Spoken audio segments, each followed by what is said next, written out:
evening, everybody. Welcome back to PSGL. George Morgan here and Jack Bennett. All the lights are currently lit here on track, and it is go, go, go! Donoso with a crafty manoeuvre up the inside. Masterclass from the Chilean. Crucial championship points on offer here. Do not count out Danny Berezne. Longe has done the job. This is for the win between these two.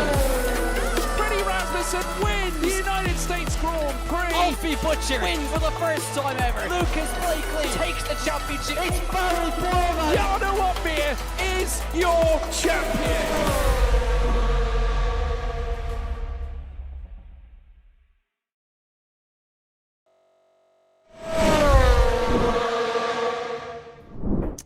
Well, good evening, everybody, and welcome back to PSGL. Yes, we have returned. Round 4 of the championship about to begin. We're heading to the sandy circuit, the sandy streets of Jeddah, to the Corniche circuit as part of their street layout that they have had now that has very much taken commonplace in modern time Formula 1, and we're back here as well on it with PSGL as well alike. I'm returning as well after my week-long trip out in Saudi Arabia with the Esports World Cup. Dan Field was there in my stead. Welcome back again, Dan. A fabulous race last time out where we went racing at Japan with all 3 former F1 sim racing champions in the top 3 as well. Yeah, no, it was absolutely sensational last time out in Japan, George. Around a circuit the drivers tend to hate. So when we come to Saudi Arabia here this evening, a track which is quite on the other end of the spectrum in terms of the enjoyment for the drivers, means we're going to have all the more fun here this evening, and I can't wait to get started. Not at all. Let's take you through the track layout. This is where we are heading this evening. 6.174 kilometers. That's 3.836 miles. 27 turns. DRS detection points are littered around this track, but most notably coming out of turn 27 down through towards turn 1. But you have another opportunity to unleash it in that second half of the circuit coming in towards sector 3. Of course, plenty of opportunity for overtakes, a fast, furious circuit, and someone who can tell us a little bit more about it is a former world champion. It's Brendan Lee. He's going to give us a lap guide. Welcome to round 2 of PSGL, here today at what hopefully will be sunny Silverstone. Welcome to round 4 here on the streets in Jeddah, Saudi Arabia, and it is going to be frantic tonight. High slipstream and low dirty air means that the racing is going to be closer than ever, and carnage will ensue as the race develops. But we are going to be up close and personal with the barriers come qualifying, as well as we are skipping through the walls here in Sector 1, getting up close and personal with every single barrier, every single white line to try and maximize the track width of this extremely high speed street circuit. As we fly now into the middle sector, all about using the banking of the left-hander here to fling the car around, and now heading in for the fast right-left before opening up the straight again. Straight line of braking as much as possible through the left-hander up into 6th, and again now just choosing the path of least resistance, least distance, as well as we open up the DRS to end sector 2 and through a high-speed left-hander. Down 2 gears, open up the track as much as possible through the curbings and up into 7th. Open up DRS one more time on this lap as you're coming up into the final apex. So easy to snatch a front brake here and lose lap time. So easy to over rotate and lose traction on the exit, but was able to hook it up nicely. Opening DRS for the final time here in this hot lap, and this has been your preview for the Saudi Arabian race here in PSGL. So there we are. Yes, the OBS, I think, memory banks were bringing back Silverstone from round 2. Quite funny to see that in return. But, you know, we very soon got corrected by Brendan Lee soon afterwards. Great to be back, by the way, folks. And obviously great to see Jeddah in all its glory. We have, of course, got Q1 underway. Not so many times being laid out on the table. This will give us an opportunity to take a look at some of the standings. And first of all, of course, a reminder of the season's grid. Jarno Opmeer has now transitioned actually across to Red Bull, so you can forget about that journey with Alpine. It's one and done. You'll never see it again. He has now joined Freddie Rasmussen over at Red Bull. In fact, let's take a look at the last race result, because it was paramount for the Flying Dutchman to take that victory after coming into a runners-up place back at Silverstone. He now managed to right the wrong. He has taken all the points at Japan. A stellar showing indeed from him. The fastest lap, though, went to his former teammate Jake Benham. Brendan Lee, though, 2 P2s this season so far. The Kick Sauber now sitting in second place ahead of Lucas Blakely. Off the back of that run at Japan. Could not quite repeat the plaudits from back at Bahrain at the very first round of the championship. Istvan Pukki, who marks the return here tonight. He sits in 4th in that last race at Japan. This is how the driver standings now look after that race around Suzuka. There is Jarno Opmeer, top of the tree, a position he's oh so used to. The Red Bull driver now newly confirmed as part of the team, 34 points, with Brendan Lee sitting in 2nd. We have another former world champion sitting in 3rd, Lucas Blakely. Tom Manley up to 4th after his stellar win back at Silverstone. Remember, it was the most bizarre race we have ever seen in PSGL history, with the weather certainly enforcing drivers, some opting for the wets, some opting for the inters. It was the inters that prevailed, obviously, on the day. Further down, Danny Berejnay in 5th, Caraton 6th. Then we have Declan Barrett, who also put in a huge shift back at Silverstone alike. Barry Brumand, who is not here tonight, 8th place in the championship. Ishmael Fassi then further down. Here's how the team standings look. Red Bull obviously dominant so far, with both Freddie Rasmussen and Jarno Opmeer manacled together as part of the Red Bull team. 38 points they share with Kick Sauber, Thomas Ronhaar and Brendan Lee, equally as fearsome, down in 2nd with 34 points to their name. McLaren with Wilson Hughes and Lucas Blakely in 3rd. I mean, we just take a look at the combination of Rasmussen and Opmeer here, Dan. Both of them former champions. Of course, Rasmussen a reigning champion in F1 sim racing. I mean, if every other driver isn't looking at that and are worried about what could occur through the course of the new season, then you can't possibly be human.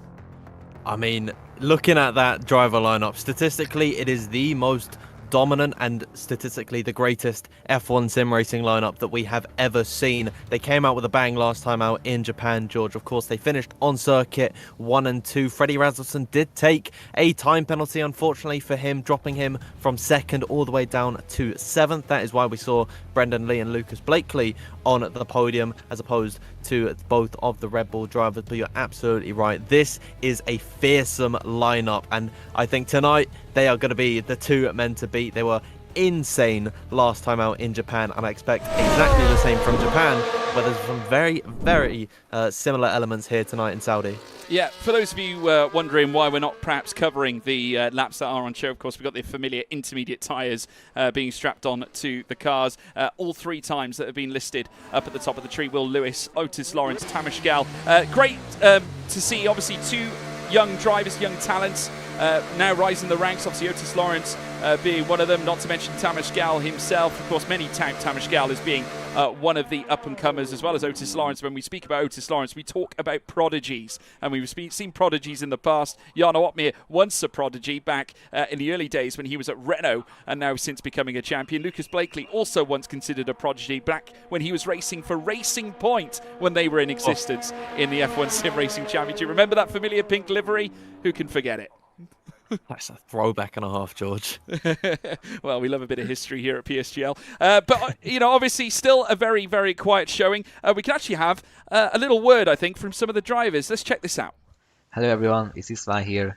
And here we are for PSGL round 3. It's gonna be Jeddah tonight. Right after Japan, I feel like it's one of my favorite tracks, and not just in the game, also in real life. Always really good racing here. And really close to the walls. It was really exciting to drive on the track, and yeah, as I said, one of my favorite ones. Also, I think one of my strongest tracks, so really looking forward on the result and on the pace about tonight. It's a little bit tricky, this game, because they changed the track quite a bit, especially the curves compared to the previous game. You have to use the curves in a really different way, and it's also because of how the cars just react, the new handling model and the new tire surface model. So everything is just all combined together, a new experience, to be honest, especially compared to the previous games. Also with the setup, I feel like there is many things that can work, and you also had to spend a lot of time on actually achieve to be comfortable with the car. But I feel like I have managed to do it for myself. So yeah, Japan was a good result already, especially the progress we made on the race.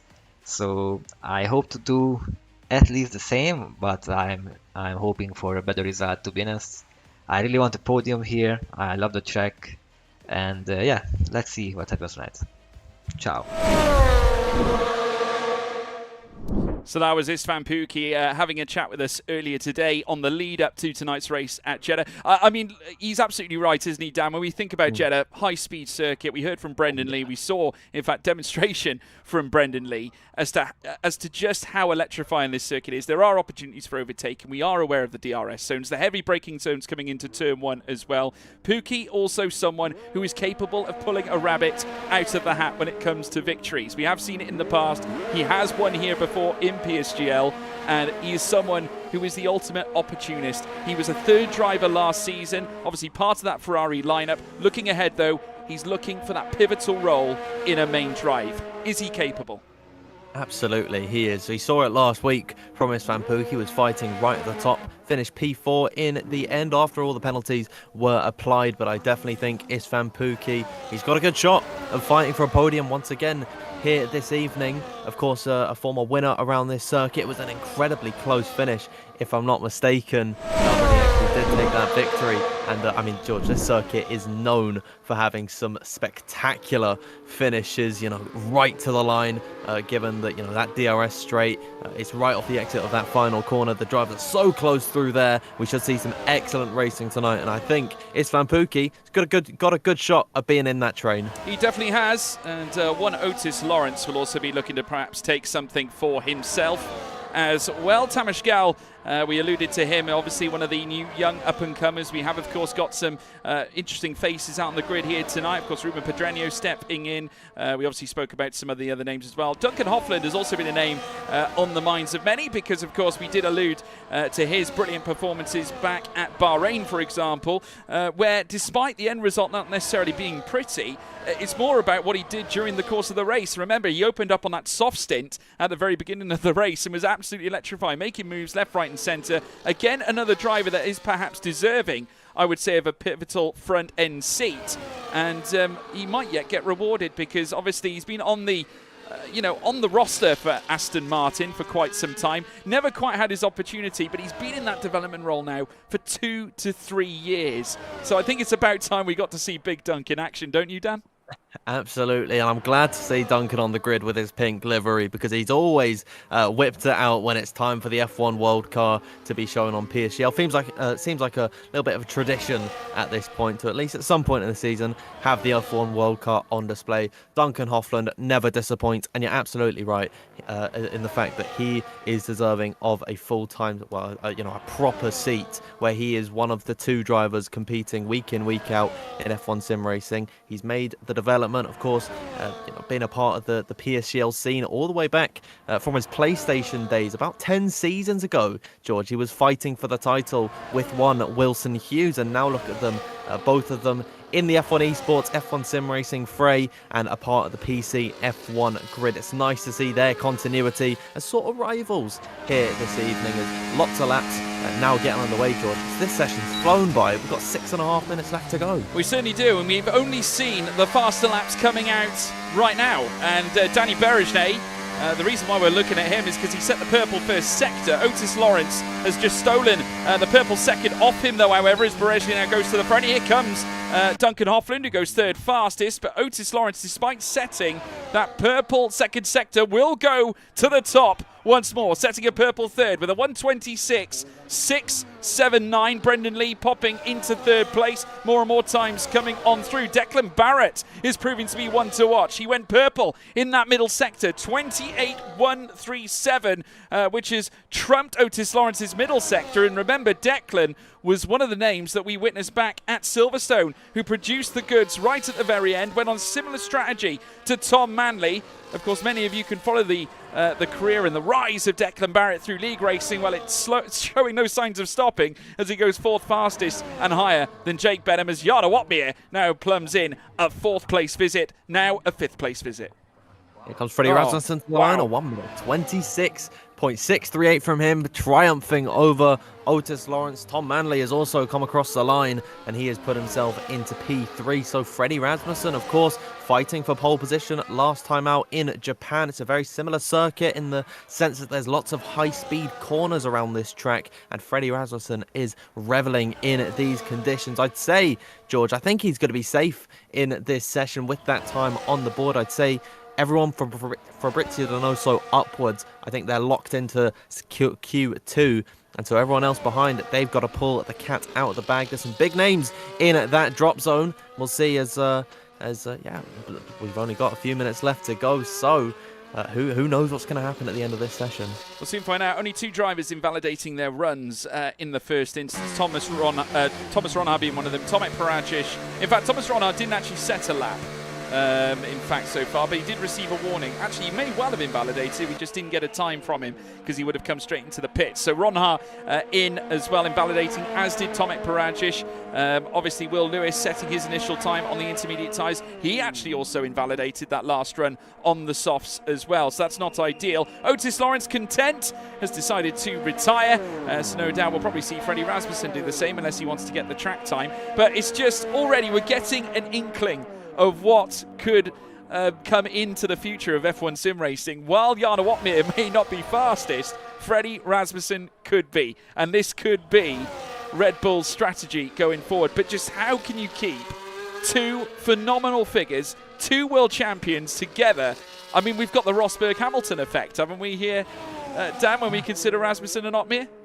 I mean, absolutely. These two, they're going to be more rivals than anything, I'd say, because the pair of them have got experience winning both in PSGL and in F1 sim racing, and it is going to sort of upset the dynamic that some teams like to go for, where they've got the main driver they want fighting for the championship and then the rear gunner who's sort of just going for the points, trying to win in the team standings. But having 2 star-studded drivers like Freddie Rasmussen and Jarno Opmeer, on paper it is absolutely fantastic, but we just don't know what's really going to happen in terms of the team dynamic, how well they're going to actually work together when the pair of them are involved in a title fight come F1 sim racing. Just these little things that you've got to think about. But I'd say it's a pretty nice problem to have, having 2 phenomenal drivers competing for the very top spot in your team. I think Red Bull, they're not going to be too worried about this team. No, I can't imagine, not on the face of the performances, but I would argue that how is the complexion going to work when you've got obviously the Great Dane and the Flying Dutchman, two of the most poignant figures in the world of sim racing aside, or certainly in the F1 scene, aside from the likes of Brendan Lee, Lucas Blakely, as in former champions. But when you put these 2 icons together, is opposites going to attract, or in this case, are they too similar? They're both very competitive. Of course, while Freddie perhaps is more thoughtful about Red Bull as a team, they've always prioritised the team's championship in F1 sim racing. Jarno is, of course, someone who has really taken the stand as a driver's champion, has won it twice. Freddie's only won his first, but you've got to consider the fact that he's been a runner-up 4 times in a row on leading up to his actual championship victory. It's interesting. Where do the priorities lie?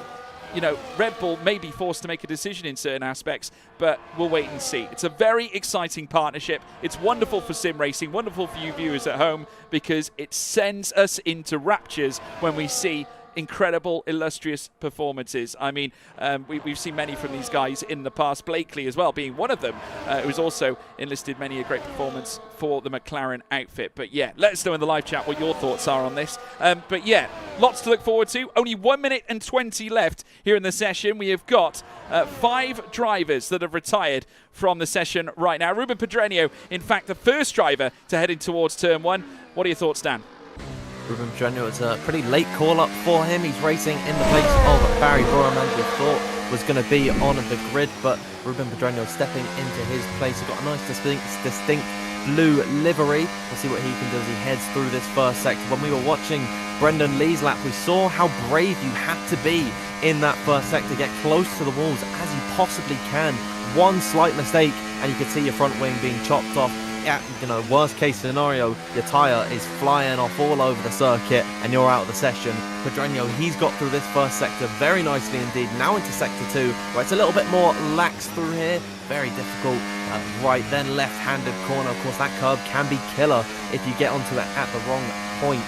But Ruben Pedreño looking very nice on this lap at the minute, currently on a 27.0. He's just on the cusp of elimination, but as he heads into the final sector, he's up by just over a tenth. Yeah, he's actually green personal best in the first two sectors, 31.617 in sector 1, 28.260 in the second sector. But I do want to say this, Declan Barrett, purple in sector 2, has managed to find a 28.137, so he's looking really, really quick. This is wonderful to see, certainly from these young drivers now starting to make a name for themselves. Pedreño, already with experience with Alpine in the F1 Sim Racing Championship, barely in the top 15. Now he's been relegated as Duncan Hoffman. Will Lewis is now into 14th. He's no longer safe. Jake Benham also coming forward as well. All eyes on other drivers as well. Brendan Lee, who is of course the man who we saw usher in that hot lap guide from earlier. He's on the cusp. He needs to try and move himself upwards. Lucas Blakely in the danger zone as well, as we now await Brendan Lee to make his way around the final corner. He'll rush up towards the line. 31.591 in that first sector, 28.262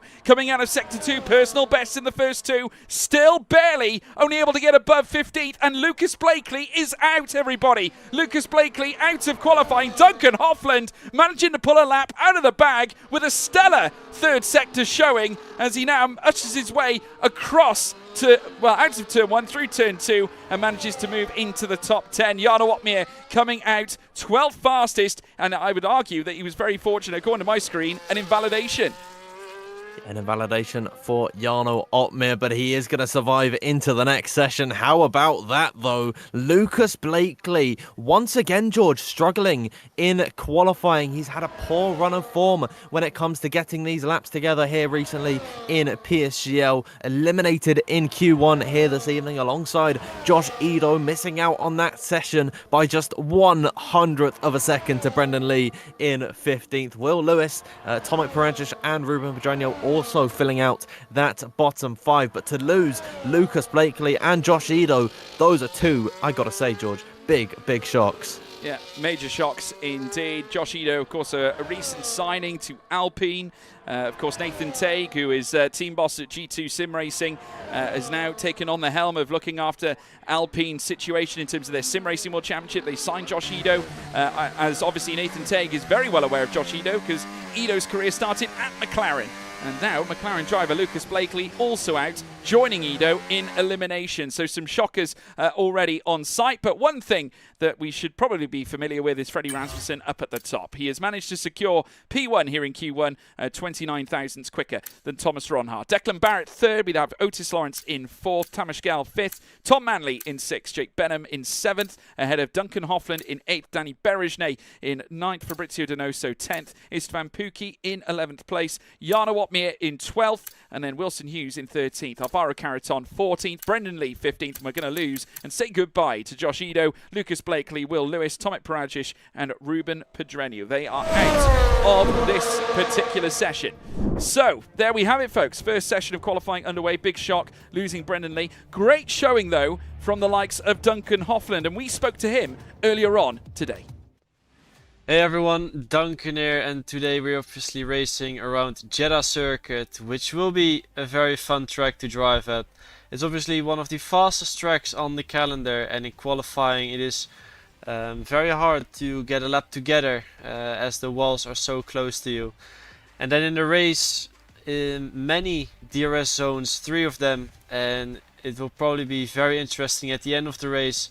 It's very easy to make moves, and probably at the end of the race you can start the final lap in P4, P5 and maybe still win because of the amount of DRS zones there are in this race. So I'm looking forward to it, and let's see how it goes. So there we have it, hearing from Duncan Hoffland there. Obviously, he is absolutely right. You have got to wait and see when you visit Jeddah. There's a lot of surprises that can pinch you. Many a blind corner around this track. Obviously, we alluded to Mick Schumacher. Well, we can allude to Mick Schumacher's incidents around this circuit, one of his many during his time with Haas that season. Though many rumours suggesting that we could yet see Mick back in Formula One very, very soon. Obviously, it won't be at Williams this time because Franco Colapinto has taken that seat away from Logan Sargent. But yeah, I think going back and looking at Duncan Hoffland's season so far, like I said, may not have got the end result he may have wanted at Bahrain, but we're starting to see some decent Hofland performances downfield. Yeah, absolutely. Duncan Hoffman, the driver, both of us are very familiar with. I've been commentating on him all the way back since, season 27, season 28, when I burst onto the PSF1 scene. Duncan Hoffman was there fighting for titles, and now he's mixing it in with the big boys of F1 esports, and it is brilliant to see sort of this bridge that these drivers are building, George, from going from these console platforms up onto the PC and then fighting in PCF1. And Duncan Hoffman, Wilson Hughes, acting sort of Declan Barrett, Tom Manley as well, acting as a sort of inspiration maybe to all these console drivers out there. Of course, PSGL starting on the PlayStation side of things. We could see these guys, it gives them a little glimmer of hope that they can be one day at the very top of things. Yeah, I mean, they were all battling for main seats where it comes to the F1 Sim Racing World Championship. Duncan Hoffman, though, very familiar with it. I spent some time with him out in Sweden. He has very high ambitions, and for good reason. He deserves that opportunity, I think, in my book, and is a former PSGL successor as well. I remember an iconic title fight between he and Wilson Hughes in the PlayStation side of things. Hughes would go on to take the crown, but Hoffland would give a grand account in battling against the Scot. But we're now watching the drivers set their laps in motion. Manley has gone fastest in the first sector, but we've got a sea of invalidations. Brendan Lee invalidating, Thomas Ronha. So both Kick Sauber cars invalidating this run, as well as in ninth place Alvaro Caraton. We then see Donoso invalidate. Jarno Opmeer also invalidating this first lap too, as we see fastest second sector for Danny Berejne, 28.241. Unfortunately for Manley, can't replicate it any further. And Jake Benham also invalidating his lap too. So just goes to show the fraught dangers that are included when racing around this track. Yeah, no margins for error, especially in that first sector. I'm thinking around about turn number 8 or 9, I believe it is, that right-handed corner where you drift out wide to the left. It is so easy to run ever so slightly wide. The first lap's coming out. Freddie Rasmussen has gone quickest once again. Lots of drivers as well opting to come back into the pit lane. Declan Barrett has come across the line in P3. We're seeing these times, George, being noticeably slower than what we saw in Q1. As the session continues on and drivers strap on a fresh set of tyres, then we will see those times come tumbling down. But it's just good for these guys at the beginning of the session to get a time on the board, get a delta, get a feel for the circuit in these different conditions to what we see in Q1. A little bit more grip laid down on the circuit. With 11 minutes left to go, Freddie Rasmussen leading the way, but I'd say no one at the minute is safe. We've still got a sea of drivers who've come back into the pit lane, yet set a lap. Yeah, hardly any of it as well necessarily representative, because I mean, I was looking at some of the sectors coming through, and Tom Manley had the fastest first sector, a 31.645, ended up, I think, invalidating his run. He ended up having to come into the pits. We saw another sea of invalidations. I mean, just look at this. Everyone from P6 all the way down to the bottom of the grid order, not setting a lap in those first runnings of Q2. I mean, they shouldn't necessarily be too worried, though, should they, Dan? Because a lot of them will be on the used tyres.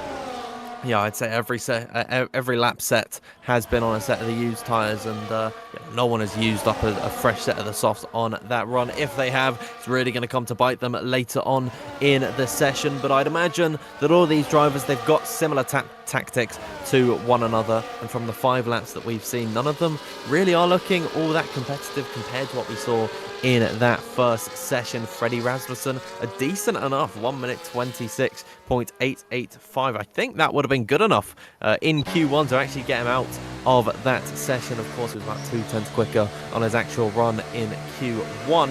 You'd expect these times to be faster. So yeah, use set of tyres for everyone on the grid. It's when they come out for their second lap, George, that's when we're going to see their true pace. We certainly will. 9 minutes and 30 still to go, everybody. Hope you're all doing well as well. If you haven't done so already and you're tuned in wherever you are in the world, here on YouTube or on Twitch, if you're watching on YouTube, hit that subscribe button and also hit the thumbs up button. Hit that like button as well, guys. Stay up to date with everything PSGL. Really appreciate every single viewer. Always do, and have done ever since the beginning of this league starting as well. And it's unbelievable to think there's been well over 10 years that this league has been in existence. Then on top top of that, obviously those that joined us when PCF1 became a thing back in season 27, I think going all the way back to 2020 of the realm. I don't know, my memory doesn't serve me right going that far back. But then also, if you tuned in on Twitch, please be sure to smash that follow button as well and stay up to date. A brand new platform for us, and a big hello to everyone who are tuning in across over there. But also don't forget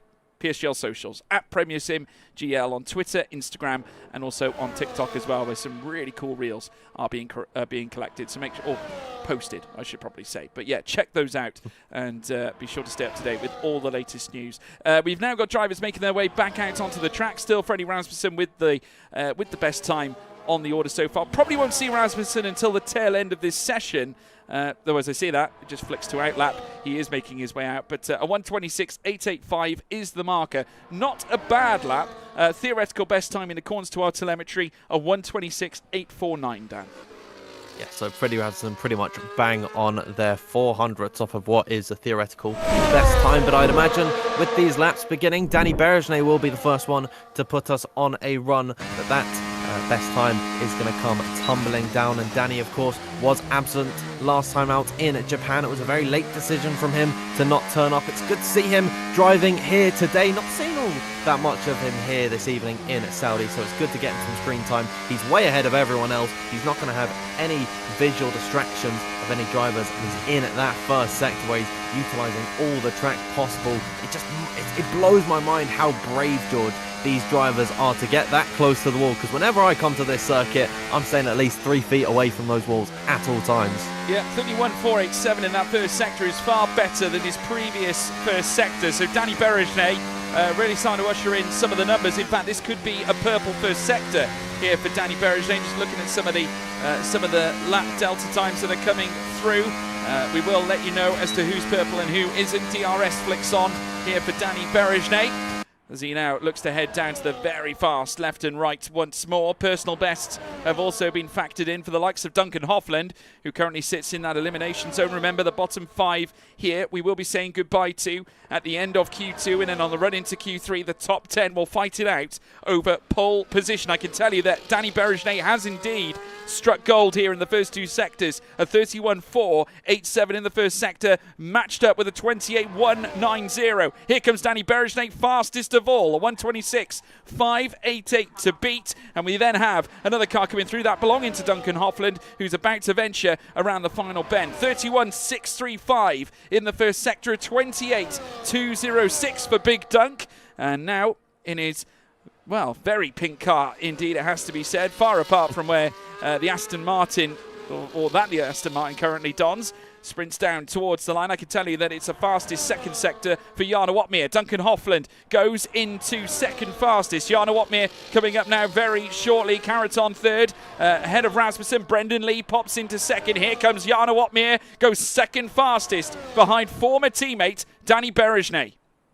Yeah, no one able, and there it is, Otis Lawrence. I was just about to say no one able to triumph over Danny Berejnay. Otis Lawrence to the line, the first 26.4 of the session. Great lap coming out from him. A few more drivers in that final sector, one of them being Freddie Rasmussen up towards the line. He was quickest in Q1, up towards the line he goes, and he sits just 1,000th to the rear of Otis Lawrence. Very, very fine margins once again on display here in PC F1. Tamas Gal will be the last driver to set a run at the moment. He will come across the line in P3. A very prolific qualifier is Tamas Gal. Do not be surprised if we see his name in Q3. But in the drop zone at the minute is Declan Barrett, Istvan Pukki, Jake Benham, Donoso and Ronhard. The bottom 3, George, yet to set a lap time. So with just about 5 minutes left to go, there is still room for some big changes in the qualifying order, because you've got to think that Jake, Fab and Thomas, they are all 3 drivers who are insanely capable of fighting for pole position, and that could make for a very exciting end to Q2.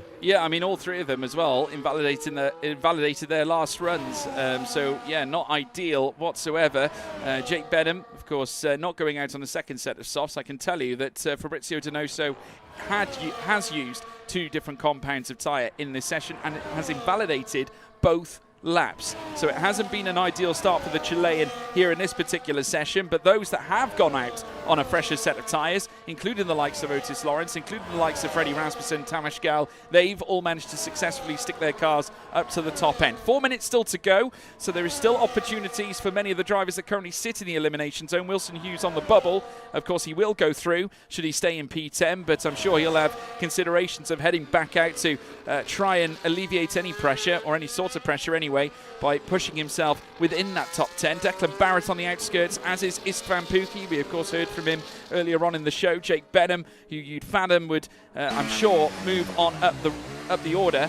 Fabrizio Donoso as well, ever so experienced. Remember, battle with Brendan Lee toe for toe, heading around Jasperina in that grand final to battle for the 2017 title, which of course would later be won by Brendan Lee, and then he would go back-to-back, winning his second title the following year with Mercedes. Thomas Ronha narrowly missed out on the championship last season. I say narrowly, there was somewhat of a gap, but Freddie Rasmussen doing enough to withstand the pressure. And obviously, when we look back even the season prior, Ronha electrifying the order in his first appearance, in his first official season, but needs to start putting in some additional work here to get himself off the bottom of the leaderboard. Danny Berejnay not wasting any time at all, heading straight out onto the track. A trend we've seen from Danny, seems to like the clean air, Dan.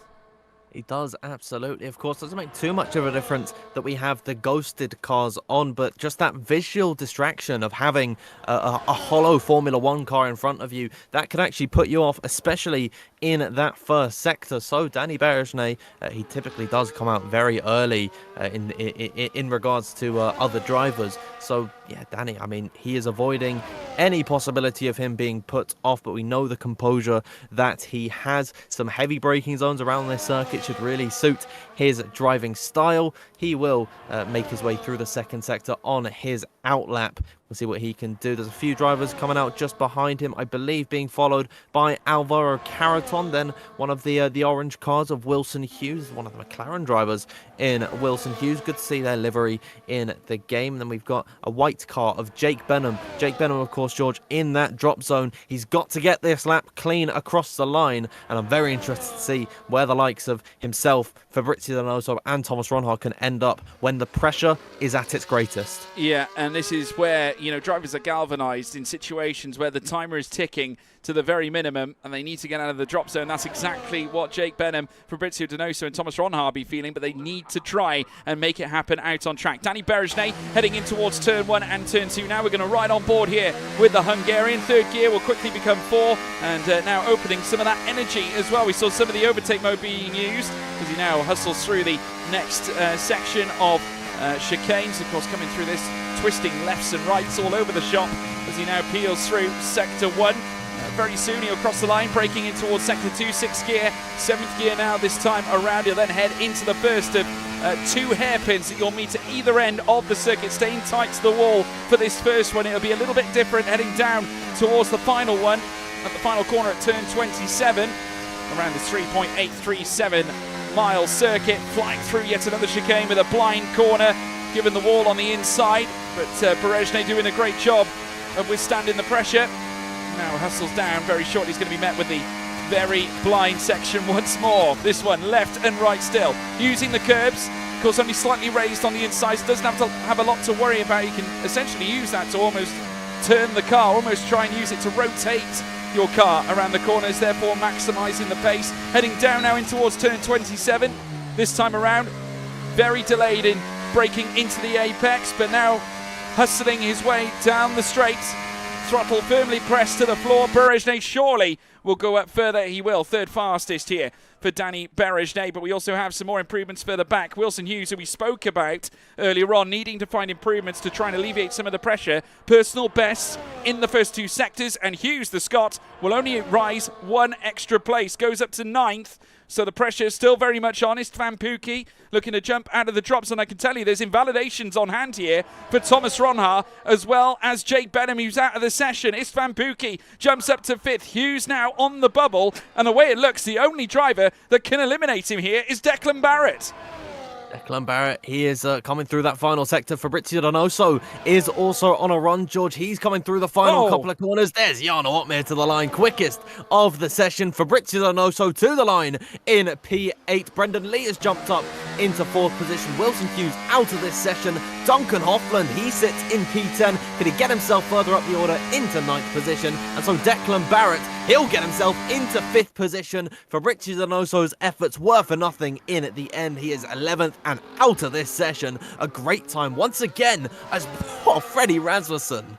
Freddie Rasmussen setting a 1:26.345 to go to the top once more, as he did in our first session of qualifying. Could this be the time of the Great Dane? Yet to win so far this season, but we all know what he's capable of. Jarno Opmeer sitting in second, a Red Bull 1-2 here in Q2, sending a clear message to the rest of the grid. Could this be the trend for the rest of the season, with these two being now manacled together? But just look at that bottom 5. A few shocks, I must say, Alvaro Carreton being one of them. We all thought that Carreton's rise was palpable, given the fact that we saw Bahrain at the very start of the season finished in 3rd place, and Williams looking mightily strong, obviously, with he and the combination of Ismail Fassi, who actually finished behind his teammate in 4th back at Bahrain as well alike. But also, what's even more interesting, Benham and Ronha struggling with those track limits, Dan.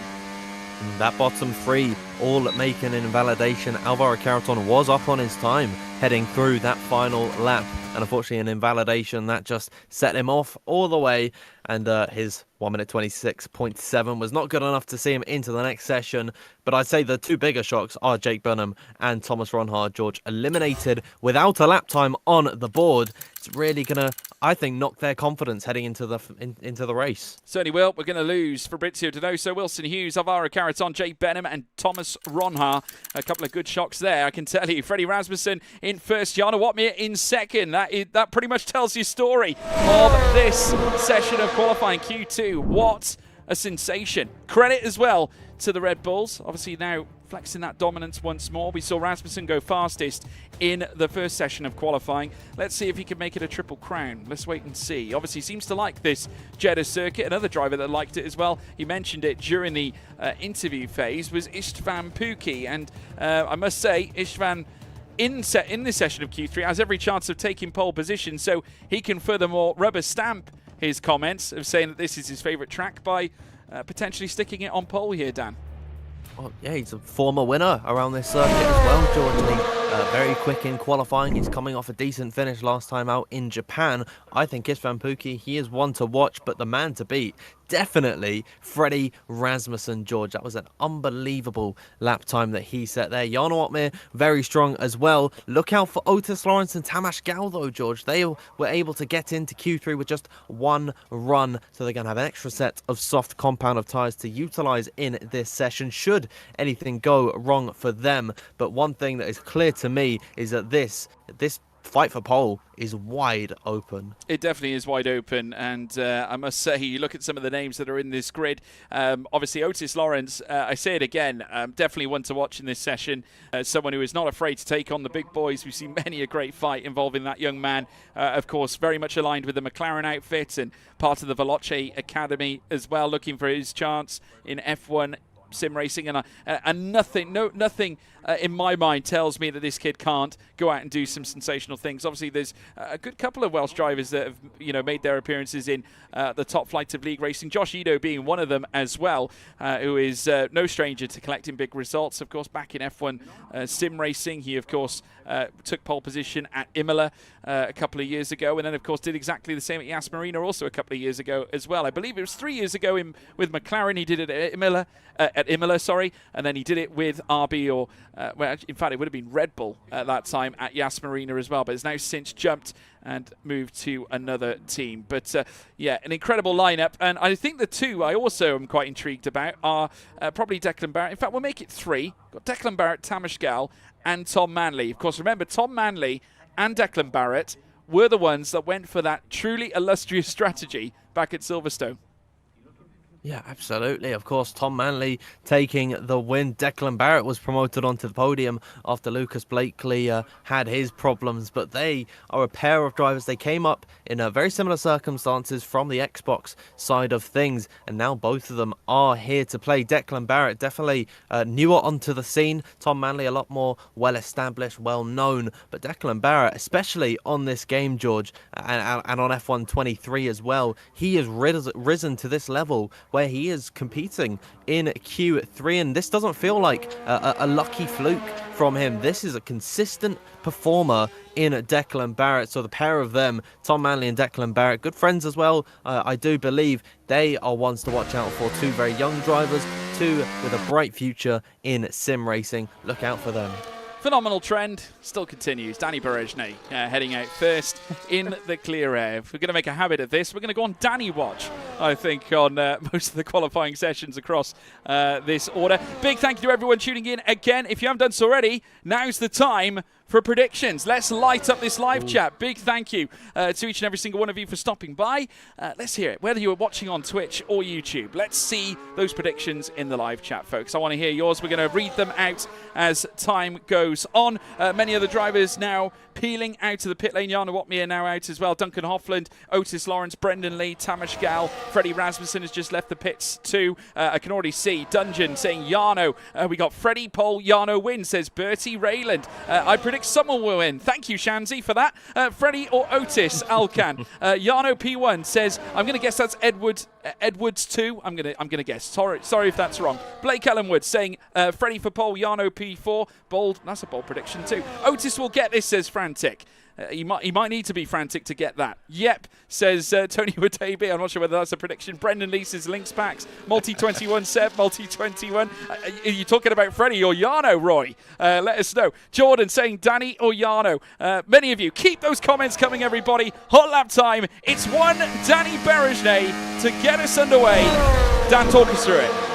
Heading in towards that first corner, very heavy braking zone for Danny Berejny. You've got to be brave in this first sector, especially heading up towards turn number 4 and 5. This far left-hander where you go right towards the wall, drag it through this long-winded right-hander, then switch it back over to the left. This is such a difficult sector to get absolutely perfect. Danny Berejny pretty much oversteering his way through turn number 8 there and headed through in towards the end of the first sector to 31.418. From Danny Berejny. I think could be a little bit quicker in sector 1, but he's still got 2 sectors to make his lap absolutely perfect. Now in towards the next chicane. Down, I don't even know these corner numbers. Oh, taps the wall on the inside, gets all out of shape. He grazes the wall on the exit. It's been a scruffy lap so far for Danny Berejny. He'll open up that DRS heading down in towards turn number 22 and 23, the next corners that you have to navigate. Once again, a blind entry through 22, right the curb through 23, and it's a nice easy run through the next couple of corners down this DRS straight. Keep it pinned to that left-hand side, and then you're going to want to drift over towards the right to get the widest line of entry in towards turn number 27, where we're going to see some fantastic overtaking come race time. Danny Berejny, look to be a scruffy lap from him, but he'll come across the line, keeping it towards that left-hand side. It's a 26.613. It's going to have to be better than that if he wants to fight for pole. Absolutely right, indeed. We've got Otis Lawrence also making his way down towards the line, but he's invalidated his first round. Brendan Lee will be the next one. He's got Tamas Gal just in behind, and incidentally, Tamas Gal went purple in that second sector, though it's just been ripped away by Freddie Rasmussen. Here comes Brendan Lee up towards the line now. Let's see where he goes, just behind his former teammate Danny Berejny as well. Otis Lawrence, of course, we didn't see anything from. What about some of the others? We have, of course, got other drivers crossing the line, including Tom Manley very soon. He's also taken purple in the second sector. Freddie Rasmussen, though, has taken, shall I say, it was the first sector for Tom Manley. Freddie Rasmussen going first fastest once again, a position he's oh so used to. Istvan Pukki, second fastest, just ahead of Danny Berejny. Tom Manley coming up next out of turn 27, purple in the first sector, and obviously a 28.0 is competitive in sector 2 and goes second fastest, just in behind Freddie Rasmussen. So both drivers part of that Red Bull Academy of sorts, because Tom Manley announcing his arrival to the F1 sim racing scene, joining the RB outfit, becoming part of this amazing squad that they have at Red Bull right now. Freddie Rasmussen at the top of the tree, also part of Red Bull. They are just simply dominant, though they would want, I think, a little bit more from Jarno Watmir in the closing stages. Yeah, we still got 5 minutes, just under that, left to go in this session. Everyone's going to have an opportunity to come back into the pit lane, strap on a fresh set of the tyres for their final run, and that is when the pressure is going to be at its greatest. But Freddie Rasmussen, once again, George, he's looking for the hat-trick here in qualifying. He was quickest in Q1, quickest in Q2, and now in Q3, he is looking like the strongest contender by some margin, I gotta say, to actually take pole position here this evening. But that is, you know, he's not without competition. Tom Manley keeping him very humble at the minute, about half a tenth off the back of his sort of Red Bull RB sister partnership that they've got. It's Van Pookie is in and amongst that fight as well. Still a lot left to be desired, I'd say, from the likes of Jarno Otmir, Brendan Lee, Otis Lawrence as well, invalidating on his run. There's plenty of stories, plenty of narratives. We're going to find out how all of them end at the exact same time in just under 4 minutes' time. We certainly will, folks. Obviously, now it's going to settle down a bit through this session. Of course, this is one of the should I say, quietest portions of qualifying, and we're getting into that quiet portion where the drivers now waited out just to allow the track to just gain a little bit of temperature. And of course, they would have laid rubber out onto the circuits. That will no doubt heat it up. The grip out there is going to be sensational, so no doubt the hot laps are going to come in right before the bitter end. All the cars now in the pits. The only driver not to set a time was Otis Lawrence, invalidating that run and unfortunately not able to lay down a banker, which could put him at a distinctive disadvantage. Obviously, some drivers favour having that delta in the top right-hand corner just to show that they are improving. It helps the confidence levels and can easily make a difference on a flying lap. Freddie Rasmussen getting wheeled into the garage as we speak. The big question is, will he stay at the top of the tree as we make our way deeper into qualifying? Again, folks, please keep littering your predictions in that live chat. We're coming into the final runnings here in qualifying. Dan, have you got a prediction for us?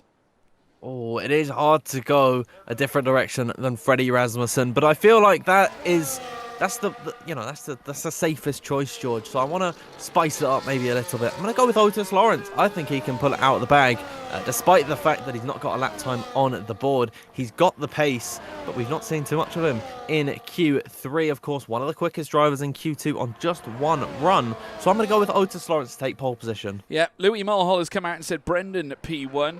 Obviously, Brendan Lee, someone you can't discount. Twice he's come second this season. Would love to make it a victory, at least for once. He is currently very much in this title fight as well. I know, I appreciate we're still very early as far as the championship's concerned, but the gaps currently are minute when we talk about the top three in the standings. What else have we got? We've got Michael Massey apparently saying, I have a feeling George Morgan could get pole. Goat, much appreciated, Michael. Really appreciate that. George Morgan for pole says F1 avocado. They all think I'm going to take pole. Barrett for P1 says Elton Render. Danny P1 for Ropsy. Robez. More of them coming through. Tom Manley on pole, says Yona Martins. I tell you what, I would not say no to a Tom Manley pole. That is definitely achievable, Dan. We've seen some great performances from Tom Manley in the past. Yeah, Tom Manley is a driver you really do have to look out for now. He is here to play here in season 37. Season 37 doesn't actually feel all that right to say. The seasons have flown by here in PSGL. The final runs now are beginning. Danny Beresnay, once again, George, the first driver out on a lap. I'd imagine Tom Manley is also the last driver. Indeed, he is. So that seems to be the story at the minute. Danny Beresnay out first, Tom Manley out last. 1 minute left to go in this session. Fingers crossed everyone can get across the line to begin their runs, but this is going to be an amazing end to this session. It definitely is that, folks. We're riding on board once again with Danny Beresnay, the Hungarian, who enlisted a 1:26.613 onto the timing screen, and along with it, a purple third sector as well. We'll need to make it all three, I think, to take pole in this fight, but now has taken the peripheral role at Mercedes alongside the likes of Jake Benham. Unfortunately, Danny's teammate not making it into Q3 after issues in previous sessions, as now we watch Beresnay now fly through the blind corners, heading through the chicane, and very shortly he'll tackle turn 27 as well alike. So many corners for these drivers to consider, so much danger. It's fraught with it here at the Jeddah Corniche circuit, but Danny Beresnay has enlisted himself 2 personal bests in the first and second sector. 31.409 in Sector 1, 28.174 in Sector 2. But Tamashgal's gone purple in the first sector as now Berejnay goes third fastest. All eyes, though, on Tamashgal. Can he convert a purple first sector into pole? Is Vanpookie invalidated? Gal goes third fastest. So a good visit there from Tamashgal. Freddie Rasmussen also making his way around, but he's slowing down on this lap, so there'll be no improvements from Freddie Rasmussen here, Dan. Yeah, Freddie Rasmussen not getting the time on the board. Jarno Opmeer will start at best in P4 on the second row of the grid. It's Vanpookie to the line. He is invalidated, which means Duncan Hoffland followed by Brendan Lee. Duncan Hoffland also invalid on this run, George. Brendan has kept it valid, though he is coming through the final few corners now. He'll open up that DRS and come up towards the line. Can he challenge the likes of Freddie Rasmussen and Tom Manley? Brendan Lee down in P7. Yep, not ideal at all for Brendan Lee. Declan Barrett, though, might cause a stir. He has gained 2 tenths as of now. The question is, will those 2 tenths be enough to march him above Brendan Lee as he now heads across the line 6th fastest? It certainly will be. Otis Lawrence also still out on track, but he's invalidated again. Otis Lawrence. He invalidated his first run. He's just invalidated his second run downfield. It's Freddie Rasmussen on pole position. Q1, Q2, Q3. He checks out in P1 in all 3 of them. The Great Dane starts on pole. Brilliant stuff there from Freddie Rasmussen. He topped Q1, topped Q2, and he's continued the trend by topping Q3. He's looking to continue that form heading into the race. He'll start on the front row alongside Tom Manley. The pair of them did not need any improvement to start 1 and 2. Ahead of Tamashgal, Jarno Opmeer 4th. 5th is Danny Berejnay. 6th, Declan Barrett. It's Vanpookie 7th. 8th is Brendan Lee. Then rounding out the top 10 is Duncan Hoffland and Otis Lawrence. But George, lots of invalidations on those final laps. I think we could have had a bit more of an exciting end to that qualifying. But Freddie Rasmussen, definitely the man who deserved it the most to take pole position here this evening. How is he going to do in the race compared with the likes of Tom Manley, Tamashgal, and Jarno Opmeer getting within a 10th of the Great Dane? He's looked dominant so far in qualifying, but I gotta say, this story is far from over. I think so. 2 Red Bull drivers sat in the top 4. How's your nerves, everybody? Rasmussen starting on pole, Tom Manley 2nd, Tamashgal 3rd, Jarno Opmeer down in 4th. Danny Berejnay marches at the top 5 in our timing tower leaderboard, folks. We'll be right back to analyse the situation, but in the meantime, we're going to take a quick break. We'll be right back.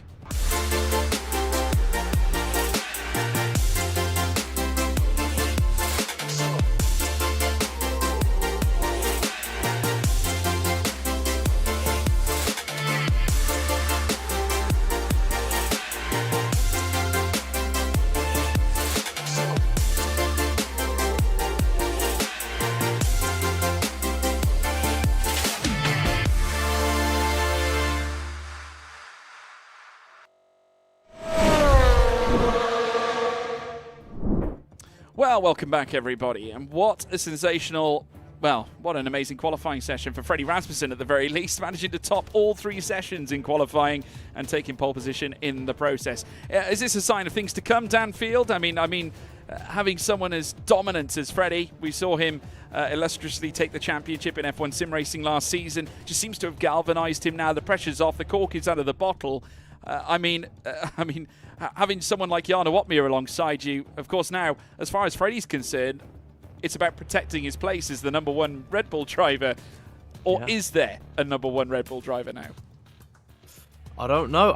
I don't know if you can... It doesn't feel right to say that one of them is the number 1 driver, because that means one of Freddie Rasmussen and Jarno Opmeer, with a combined total of 3 F1 sim racing championships, one of them has got to be the 2nd driver. It doesn't feel right. I think it's a weird dynamic that Jarno Opmeer and Freddie Rasmussen have, and this is stuff you sort of see in basketball a lot. If you stack a team up with too many talents, too many big heavy hitters, a lot of the time the team dynamic can sort of be thrown out of whack. So I mean, how is that going to translate here in F1 sim racing? We don't know how this super team is going to cope.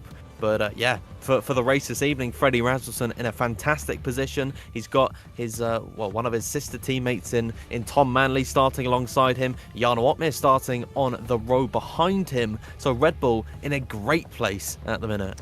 They certainly are that. We're just about to get ready, just loading up a new session, guys. Let's take you through some of the standings. Well, first of all, take a look at the driver standings coming into tonight. A little reminder, Jarno Opmeer starting from the top. Of course, championship leader, 34 points to his name. The last two results have been stellar. Of course, taking second place back at Silverstone on a no-stop strategy. Yes, you heard me right. During the rain, didn't have to stop one iota, took his intermediate tyres all the way. Unfortunately, the same could not be said for Lucas Blakely, who currently sits 3 in the standings behind Brendan Lee, who's certainly showing flashes once more of that best form, but it looks far more reliable this season than it has done in previous seasons. That's 2 second places he has taken, as Brendan Lee took 1 at Bahrain. He then took his 2nd at Japan last week.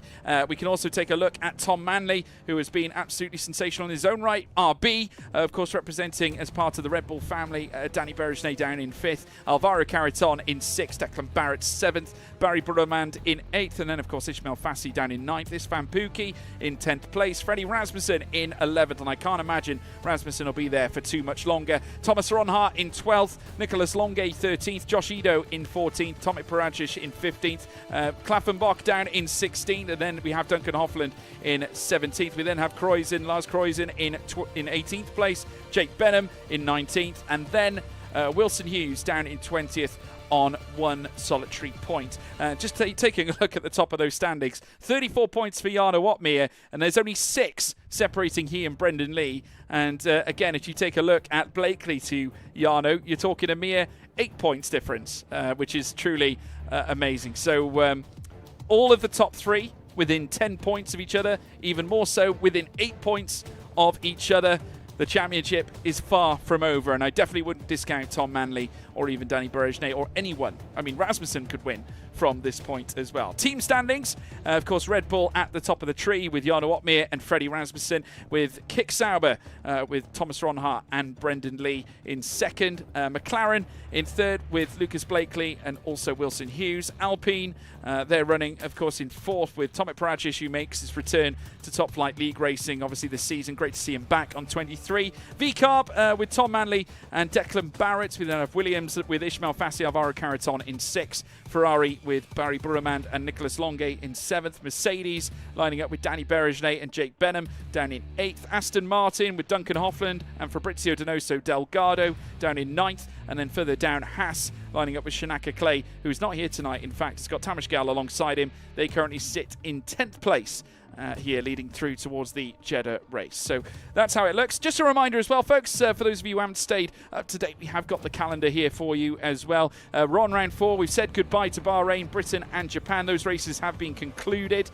Jeddah we are on tonight. Next trip is to Belgium on September the 4th, so make sure you stay tuned in for that one. That's round 5. Mexico then on September 11th. We then head to Austria, to Spielberg on September 18th. And then September 25th to Qatar for the Losail circuit. And then Vegas. We head to Vegas on October the 2nd for round 9. Round 10 takes us to Texas, so we stay states-bound. And then Brazil for round 11 on October 16th. And then the grand finale at Abu Dhabi at Yas Marina on October 23rd, where hopefully we'll take the championship fight all the way. And certainly if it stays like this, we definitely will do, Dan. Oh yeah, absolutely. You were going through that championship standings, and it reminds you how close that all these drivers are. I mean, what, 8 points separating the top 3. Tom Manley, he's not too far off. I think 12 points back from Jarno Opmeer. One bad day from the Flying Dutchman, and Tom Manley is right in there. And Freddie Rasmussen as well. He'd be a lot further up the table if it weren't for that penalty last time out in Japan. He's starting on pole here this evening. He's got a fantastic opportunity to cement himself in that title fight. I think, George, we're about to get ready for a 25 lap brawl. I'm not even going to call it a race. I'm going to say it's a brawl here this evening. I can't wait to get started. Yeah, just a little reminder for you of the track map, everybody. We head to the Jeddah Corniche circuit for racing action. 27 turns, 6.174 kilometers, 3.836 miles. Plenty of things to be worried about this track. Mainly the 2 hairpins at either side. Obviously, heavy braking zone coming into turn 27 around the final bend. You will have DRS heading down towards turn 1. And then, of course, factoring in DRS coming through the final portion of the lap 2. And the detection point coming slightly earlier as well. So lots to look forward to. Let's see who can manage a race round here all the better. Many questions to be asked and many to be answered. Let us know, of course, in the live chat, everybody. We want to hear from you as to who you think is going to win this race here tonight. It's prediction time, Danfield. What are your thoughts? It's difficult to go any direction. Again, I didn't predict Freddie for pole. I got that one wrong. I'm not going to predict him for the race. I'm going to say from 4th on the grid, Jan Otmir is going to go 2 for 2 in the last 2 races. It's going to be the Flying Dutchman today. Well, it could well be. And I mean, to go back to back would be a trend that Jarno Otmir is oh so used to. I mean, if you look back at Premier Sim Gaming League's form over the last several years since we started PSGL PCF1 back in season 27, Jarno very rarely wins the first couple of races in the championship. Historically, you may have seen the likes of Barry Burraman, for example, taking the first 2 wins. Jarno's form comes late into the season, so this isn't necessarily bucking the trend at all. In fact, it's very much in line with the trend. Looking at the live chat, many people saying Jarno, Egyptian Aviation saying Jarno, many others as well. I can't read them all out because we're about to go racing. All 5 lights are lit, and it's pedal to the metal, and it is go, go, go, go, go. Freddie Rasmussen getting away off the line, gets a very good jump. Tom Manley not getting a great jump at all. Jarno Otmir already attacking Tamas Gal as they come out of turn 2, and very shortly around turn 3, Rasmussen leads, Manley second, Otmir now up to 3rd. Can he consolidate? Yes, he can. Gal down in 4th, Berejne ahead of Declan Barrett, who now moves up to 6th place, Danfield.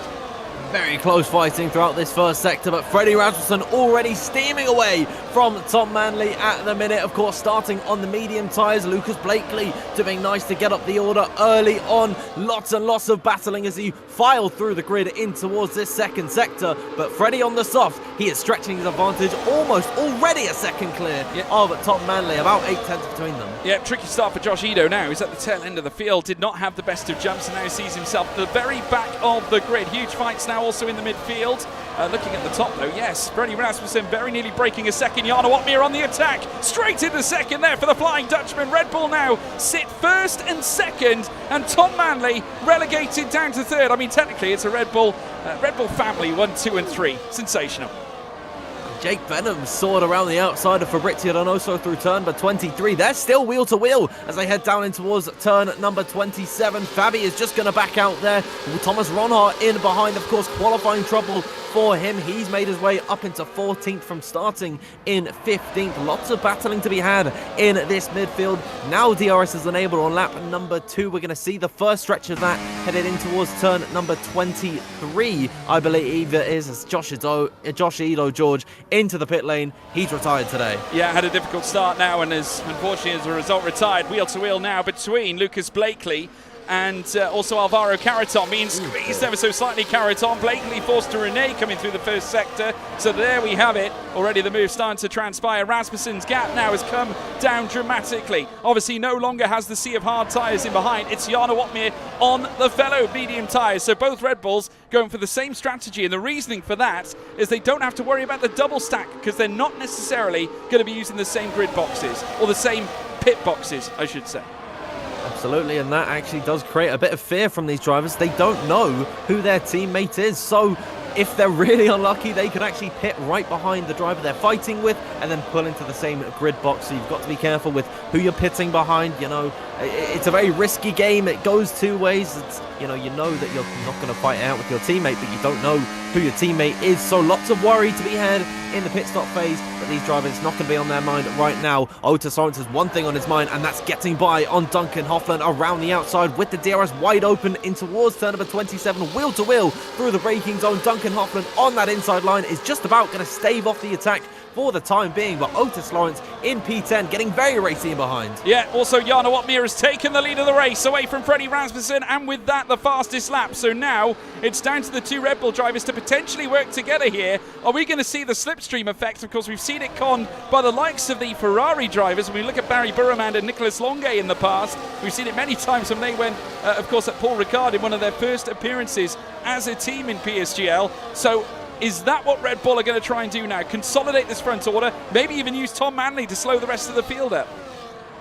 Absolutely, we're not too sure what we're going to see at the minute, but Red Bull are in a very strong position there. 1, 2 and 3 technically, if you're counting Tom Manley in the RB, and they're not going to have to worry about double stacking necessarily here this evening. It could still be a worry at some point, fingers crossed that's not the case, but Red Bull have the opportunity to control this race. Jake Benham going for a move on Otis Lawrence. He's actually had to take to the escape road to the left-hand side of turn number 16, 15 I believe it is, through that chicane. Jake Benham, George, on the mediums, he's not really been able to make all that much progress. He's stuck in the DRS train, and whilst he's rapid through the corners, he can't get the move done on the straights. Yeah, and when you look at the strategies, his strategy is far from optimal. Of course, being suckered in by all those on the hard tyres, being stuck in the midfield is not ideal. If you're on this strategy, you need to be where Jarno Watmere and Freddie Rasmussen are, and he certainly isn't, as Ron Haar as well as Wilson Hughes come together, and Wilson Hughes getting the move done straight away. 13th place now, ahead of Thomas Ron Haar. That's a headache for the Dutchman as they now sprint down through towards turn 1. Well, Ron Haar responding kind. Further up, we have a battle with Benham as well, who's looking to try and usher his way past Otis Lawrence, and Otis having to forego the place. He's going to try the switchback heading out of turn 2, but can't. Benham doing enough to remain in 10th, trying to get those mediums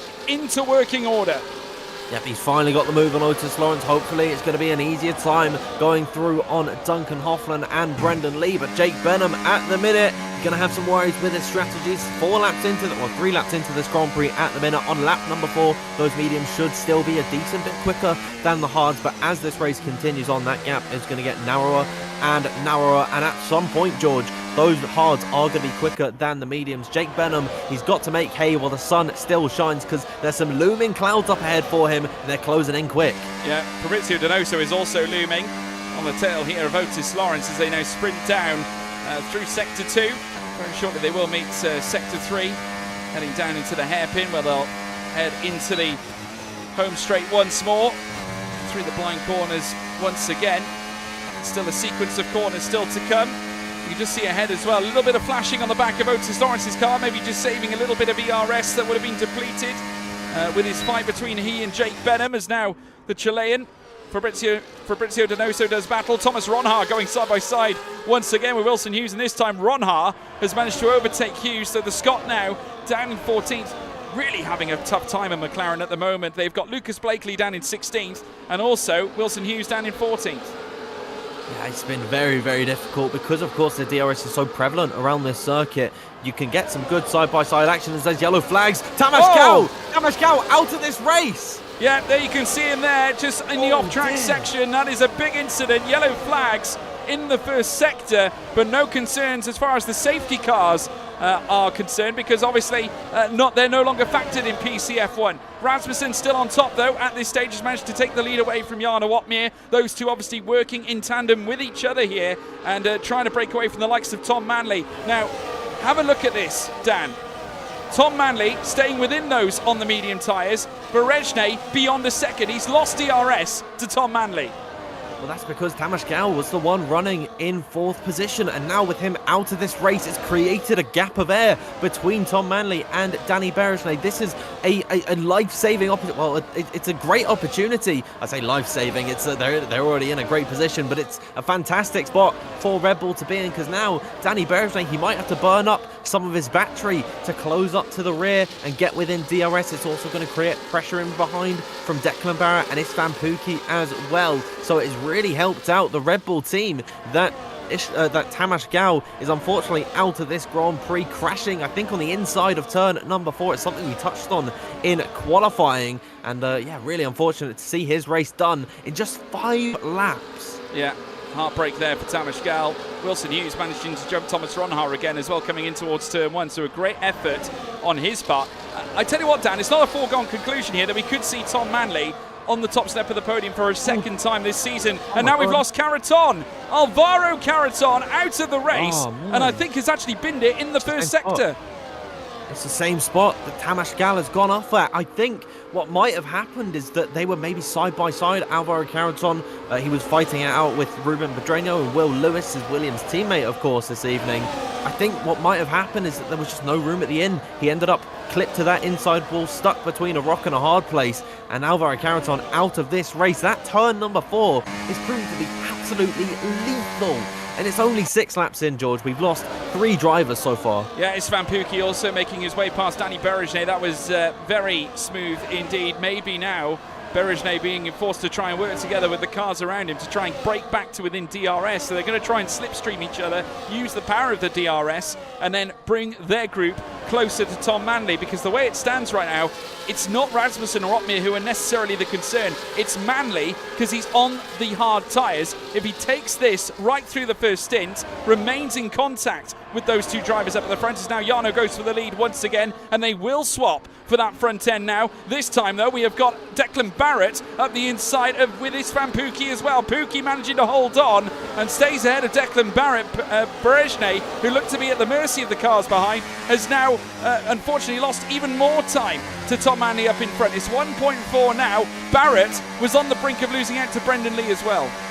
Not gaining at the minute from 4th downwards. They're not catching up to that top 3, and you're absolutely right about Tom Manley. He is in arguably the best position at the minute strategy wise, because he's right behind the medium runners. They're not going to be dropping him anymore at this point in the race. I'd say 6 laps in, we're on lap number 7, George. I'd say that the mediums and hards are in the exact same spot. Probably they've got the exact same amount of pace, and Tom Manley, as these laps go by, he's going to get quicker and quicker in comparison to Jarno Otmir and Freddie Rasmussen. So watch out for Tom Manley, because he could make Jeddah a home for his 2nd win of the season. Yeah, absolutely right indeed. Tom Manley now in 3rd place, starting to close up to the back of Freddie Rasmussen. These front 2 obviously on those mediums, but the big problem they have is the hards are looking like they're performing the better. And now he's going to try the inside of Freddie Rasmussen. He might do the double. He might favour an opportunity on Jarno Otmir, not quite, but we'll have another chance here with the power of DRS heading down towards turn 1. So Tom Manley unleashing his spirited pace again. Of course, the pace and the strategy insight that got him victory back at Silverstone. He takes the lead here again, this time at Jeddah, leaving Otmir and Rasmussen in the dust as they now come out of turn 2. It's Manley who leads for the first time here at Saudi Arabia. Yeah, the 3 Red Bulls at the very top of the order, well, the 3 Red Bull RB family drivers there, stretching their advantage, because it's a bit of a melee in the lower end of the point-paying positions off the podium. They're all swapping and changing positions, heading down that straight, and look at how close this train is following from Danny Berejne. It stems all the way down to Fabrizio Donoso in 11th, so one mistake from one driver could spell a massive domino effect, and there could be carnage. We're only on lap number 8 of 25, George. Still plenty of time for battles to occur, and I think we're getting to the point where the medium runners of Jarno Otmir, Freddie Rasmussen and Jake Benham, they're going to start to think, just think about their pit stop, but it is going to come sooner rather than later, and that could cause some changes maybe from the hard runners and how they see this race. We're coming to the midpoint, George, where you've really got to settle into a rhythm and think about your strategy. Danny Berejne really still struggling there, 1.8 behind Rasmussen now, and it's going to be stepping over the 2-second mark very shortly, because it's in the 1.9s. Otis Lawrence on the tail of Jake Benham once again, as now they break down, and Benham went very late. Oh, Benham! Whoa. Jake Benham! Goodness me, went very late on the brakes, mistimed the braking zone, came in way too hot, and has forfeited to Fabrizio Donoso, Otis Lawrence, and you could argue Duncan Hoffland as well. A huge moment coming into lap 9, and further back we have 3 wide once more, with Thomas Ronhaar now blasting past Wilson Hughes with his McLaren teammate down in 14th.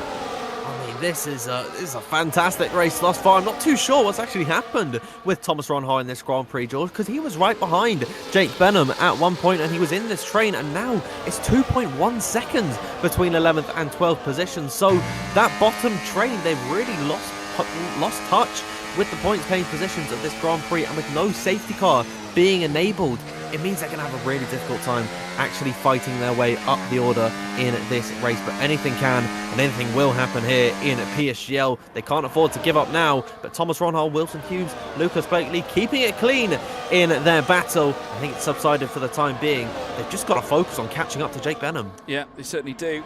Benham currently occupying that 11th spot now, and maybe feeling the frailties a little bit. That's certainly not going to help his medium tyres, because that'll see some of the wear depleting even more, with the fact that he locked up those brakes very late heading into the apex. Duncan Hoffland looking really quick right now and on the tail, as Tom Manley once again comes to blows with Jarno Otmir. No changes up at the front really.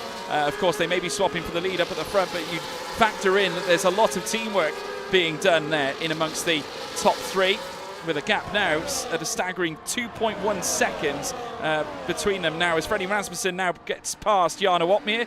The two now teammates swapping and former rivals. What's the latest, Dan? Benham's in the pits.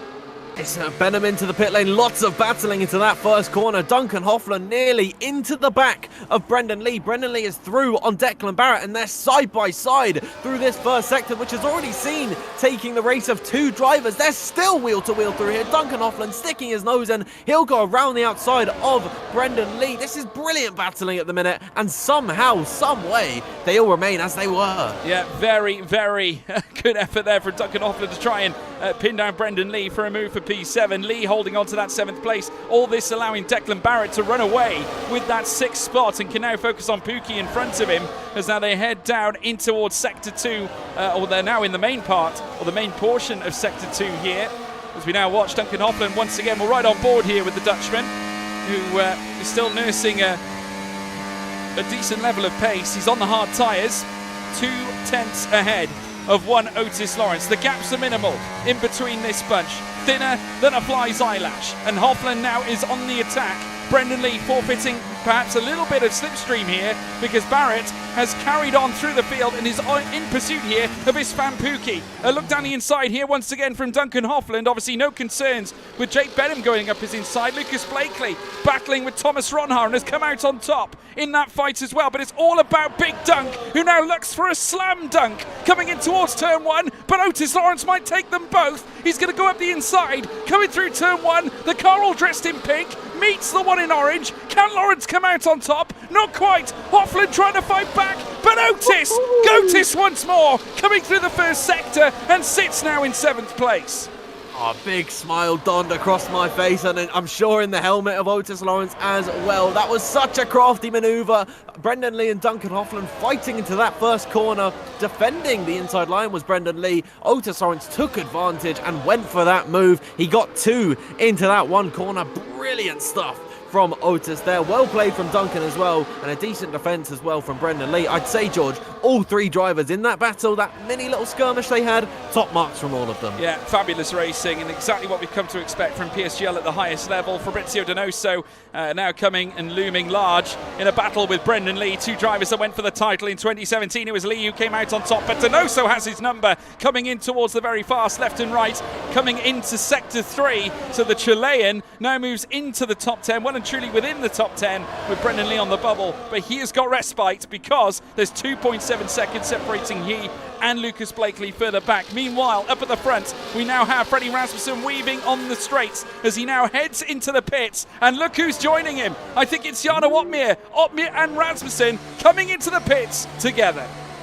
Absolutely, and they are the next medium runners to take off their tyres. But interestingly enough, Danny Berthet and Isfan Pookie also coming into the box, George, to take off their set of tyres, their hard compounder tyres. And I think Jarno Opmeer might almost jump Freddie Rasmussen, so close between the pair of them off the exit. Freddie has just about stayed ahead of his Red Bull teammate, but now what they have got to do is get these tyres up to temperature and do their best to close the gap to those on the hard tyres who have already been on this set for 11 laps now in this Grand Prix. We're in that mid-phase where we're not going to see too much battling, but strategy is absolutely everything. You can bet your bottom dollar now that Tom Manley is going to be in hot lap mode. He's not worried about what's behind him. All he has to worry about is the track in front of him. Declan Barrett will be in the distance, 3.3 seconds, and he's on the same tyre life. Declan needs to try and close up to the back of Tom Manley, but that's going to be easier said than done because he has no DRS. He may be able to use some ERS, but you can definitely bet your bottom dollar that Tom Manley is going to be nestling in these hot laps to try and counteract the Rasmussen-Opmeer strategy right now.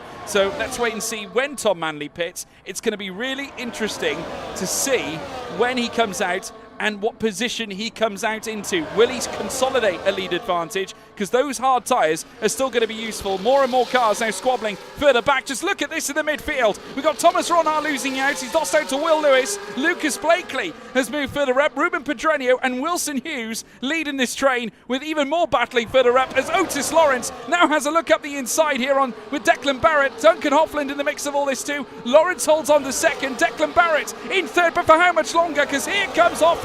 Is he going to make his way into turn 3 out in front? Not quite. Incredible moment, but Otis remains in second now.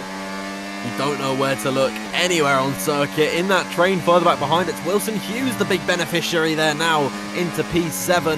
Ruben Pedreño, he maintains a spot behind him. Will Lewis, Lucas Blakely, I think, lost out quite heavily. And of course, Thomas Ronhaar bringing up the rear with Tomek Paragas. There's 8 seconds between Tomek and Jarno at the minute. That is going to come down every single lap that passes. But those hard tyres, you're absolutely right, George. They are going to be very useful for a good few laps here. Then those mediums, you're not going to have any worries with them towards the end of this race. Danny Beresney and Istvan Pukki, a very aggressive strategy from them, pitting around about the halfway point at the same time as Jarno Opmeer and Freddie Rasmussen.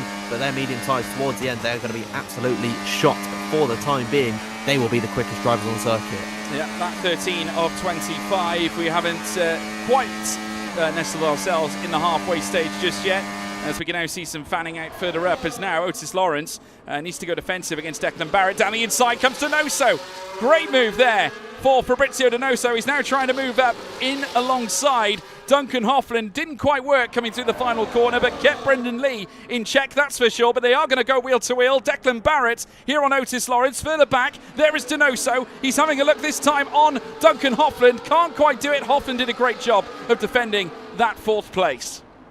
Pedreño and Hughes into the pit lane. They're strapping on a set of the mediums as well, George, as there's yellow flags. Otis Lawrence is out! Another driver victim in that first sector. And again, it was turn number 4. That is the 3rd driver to fall victim. Tamas Gao, Alvaro Caraton, and now Otis Lawrence, who had a fantastic opportunity to get some decent points in this race. He is out on lap number 14, and that is 4 falling casualty, 3 of them at the exact same corner. Yeah, 4 lost in totality, 3 in that same space. And I must say, for Otis Lawrence, that one's going to hurt. 3-second time penalty for Wilson Hughes now as well. That's not going to help the McLaren outfit, but not ideal at all for Otis Lawrence, who almost certainly won't win today because he's out of the race. So we have now got a complexion that shows now Declan Barrett in 2nd, out on track. He's still got 3.7 to chase on Tom Manley, but that gap is certainly not coming in, especially with the fact that Duncan Hoffland is looking to just pry around like a vulture, concerning himself only with that 2nd place out on track. Thomas Ronhaar, now on Will Lewis, has managed to break ahead of Will Lewis, and no doubt Lucas Blakely is going to be considering the same. Further down the order is Declan Barrett into the pit lane. Further down the order, George, Danny Beresney is going for the move on Jarno Opmeer. They're side by side, 2 former teammates, both at Mercedes and at Alfa Romeo. If you cast your mind all the way back to, I think, F1 2020, as Danny Beresney goes for the move on Freddie Rasmussen. The Hungarian is now in the net race lead, but of course those medium tyres won't last forever. He's got to stretch this advantage to Freddie Rasmussen and Jarno Opmeer as soon as he can. But if they keep close to him, then he is going to have a very, very difficult time of defending that position. Next time by, it's 10 laps to go. We're entering the end of this race, but we've still got the top 8 drivers left to pit. Strategically wise, at this moment in time, Danny Beresney has pulled something out of the bag. He has, of course, moved up as our net leader of this Grand Prix. With the medium tyres on the car, but the big question is, has he boxed far too early? He's got to try and take these right to the end. Where is Tom Manley going to come out in all of this? With the Hungarian now sat in 9th overall, he has effectively put himself to the top of the drivers that have already boxed, so therefore categorised as that net leader. But the big issue is, where is Tom Manley going to come out when he eventually boxes? Let's sit tight and wait and see. Donoso now fighting it out here with Duncan Hoffland up at the top end. Brendan Lee also part of this, wheel to wheel between Hoffland and Lee. Of course, Aston Martin driver Duncan Hoffland moving from developmental. Many categorise him to be their future mainstay star, as now into the pits comes Lee, and he will box now off those hard tyres. So we're now seeing now those on the hards more regularly coming into pit. How long though? Oh, Manley's in. Manley's in.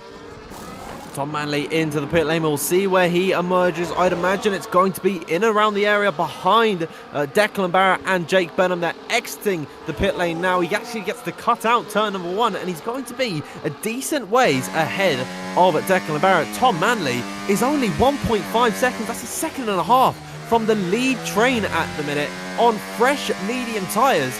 George, Tom Manley is in a spectacular position with 10 laps to go. He does, but he still needs to try and overtake Istvan Pukki, Freddie Rasmussen, Jarno Opmeer, and then Danny Berejnay for the eventual lead of the race. The one advantage he does have is that his tyres are 4 laps fresher than Pukki and Berejnay's. So he needs to try and find something now to try and whittle his way through the field and then take that eventual net lead here in this Grand Prix. Duncan Hoffland leading now overall as he overtakes Fabrizio Donoso. These two, of course, battling it out, but also teammates at this stage. They're not doing too bad whatsoever, but eventually they will be brought to task when coming into the pits again, slipstreaming just to help each other out. And this is a great teamwork display here on part of Donoso and Hoffland. Yeah, nice stuff from Fabi and Duncan Hoffland, but they've got to fight it out at some point in this Grand Prix. Here they come. Pukki. Oh yeah, here they come into the pit lane.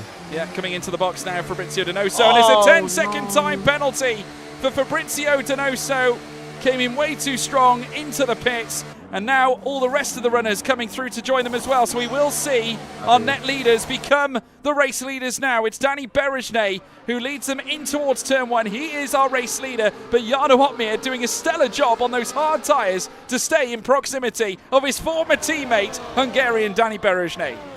It was around about 7 laps into their stint when Tom Manley on his set of the hards ended up being quicker than Freddie Rasmussen and Jarno Opmeer. So when the tables are flipped, that means Jarno Opmeer in the next couple of laps or so, of course we're later on in the Grand Prix, so those mediums are going to degrade slightly slower than they did at the start, because of course your lights are on fuel, there's less wear going into the tyres. I'd say in around about 2 or 3 laps time, George, Jarno Opmeer, he will be on the quicker tyres than Danny Berejnay, and Danny has not made the most of this advantage that he has on the mediums. He's still got Jarno Opmeer a very big picture in his mirrors, and of course being in that DRS train and slipstream as well of the Hungarian, Jarno Opmeer has done really well to keep behind his former teammate. Danny has got to do all he can to keep his car on the road, keep in this fight as well, not get too demoralised if something goes wrong. Here comes Jarno Opmeer down the straight in towards turn number 27. Should be an easy move for the Dutchman if he wants to go for it. In towards the corner they go.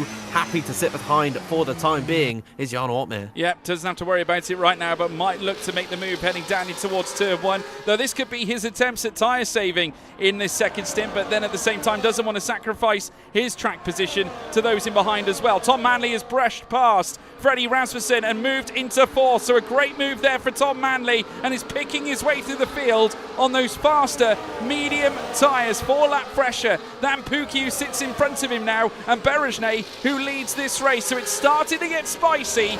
Now we're coming into the dying moments of this race here. It won't be long before we hit the checkered flag, and the big question is, who has got the strategy right? Strategy, definitely the emphasis this season in PSGL, and definitely here on F124. Jarno Opmeer's made his intentions very clear, George. Heading in towards that first corner, he backed off when he had a clear opportunity to go on the attack on Danny Berejnay. He lifted off the throttle and stayed in behind his former teammate, so that has made his intentions very clear. Jarno Opmeer will sit behind for as long as he can. Yeah, a little bit of a twisty moment there from Jarno Opmeer. Looked like a slight slapper. Thought he was very close to that wall. Pukki now starting to charge on the Flying Dutchman. A look down the inside, not the place to do it, but definitely a statement of intent from Pukki in behind. 2 Hungarians currently sat in 1st and 3rd.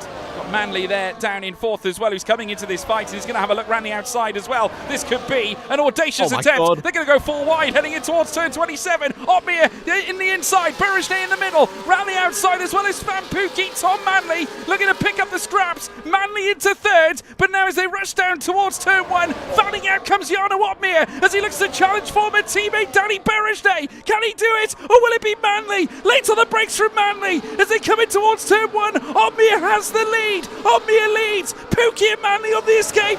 Manley with a nose in front as they come in towards turn 3. It's Manley in 2nd. A brilliant manoeuvre at the inside line coming in towards turn 3 and consolidated his place ahead of Istvan Pukki. I'm in awe of all 5 of these drivers, keeping it clean, not a single bit of contact, fighting it out through that first sector, the most tricky part of the circuit when you're just by yourself, side by side with your rivals, and it is a hellhole of a sector, but somehow, some way, all of these drivers have come out on top, and Jarno Opmeer, what a move from him on Danny Bergevin, who has lost out massively. But George, I tell you one thing, we're going to do it all over again very, very soon, and we're going to have new drivers arriving on the scene with this battling. It has invited Brendan Lee into the fray. Freddie Rasmussen looking for the move on Danny Bergevin, side by side in towards turn number 22 and 23. You can't call it any which way. There was a slight bit of contact as well. Otmir under pressure because here comes Manley again. He takes the lead away from the Flying Dutchman. So it's now Tom Manley who leads once again, this time on the second stint as opposed to the third. Berejne once again challenging down the inside of Istvan Pukki. The two Hungarians now tagged together with Rasmussen now also joining them. Just look at the sea of cars that are now sending it down towards turn one. Brendan Lee out of nowhere is going to make it now. A three-way fight coming in towards turn one. It's Lee against his former teammate when they went to win the title with Mercedes back in 2018, and Brendan Lee has managed to find his way through out of absolutely nowhere. A sensational overtake. My tip for move of the race.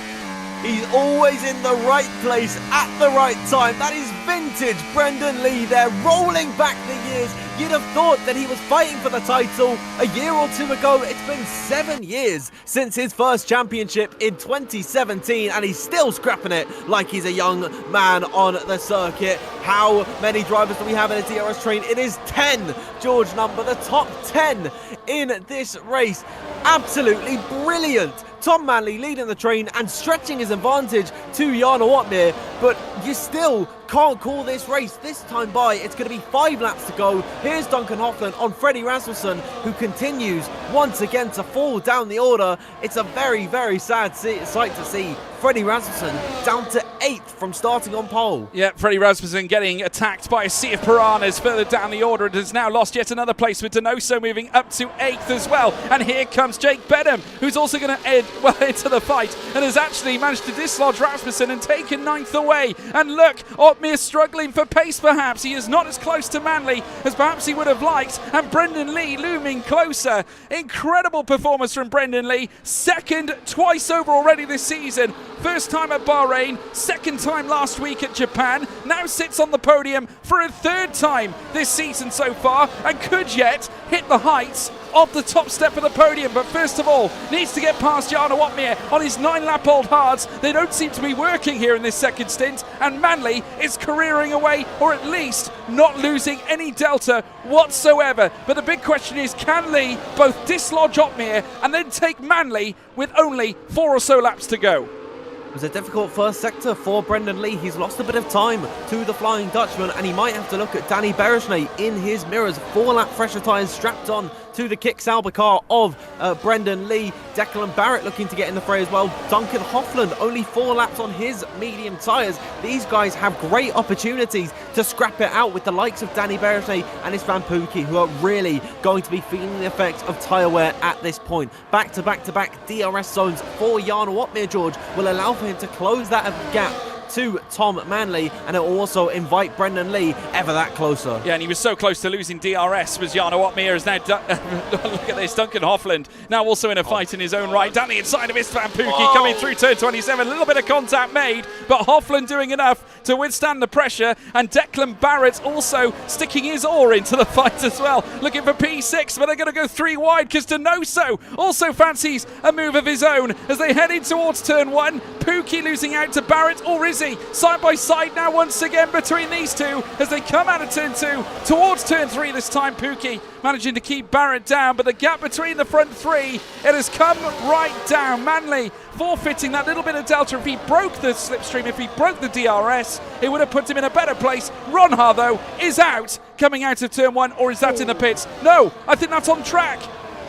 That is on circuit, and Will Lewis has been caught up in that as well. He's hit the ghosted car of Thomas Ronha, and that is again at the same corner that we lost Otis Lawrence, Alvaro Carreton, Tamash Gao. And we saw from Harvey Cohen, I think, in the live chat, George, there's a little bit of a bug there where it actually sticks out a little bit more visually than it does on circuit. Maybe one for the devs to look at. Yeah, it might be. Duncan Hoffland, though, is certainly not living in fear of this track whatsoever. He's now up to 4th. Aston Martin get the contract out, sign him to a full-time deal. Brendan Lee has got Jarno Otmir. That is truly sensational. He flew through the very tight and twisty section, the blind corner, corner, but nothing blinded him but a P2. Brendan Lee, the two-time champion, against fellow two-time F1 Sim Racing champion Jarno Opmeer, and Lee is now in touching distance of a victory. 3 laps to go. Next on his list is Tom Manley as they now plough down towards turn 1. They're going to go 3 wide again. Opmeer up the inside, but Brendan Lee takes the lead of the race in truly superb fashion, and a sensational third sector that has brought him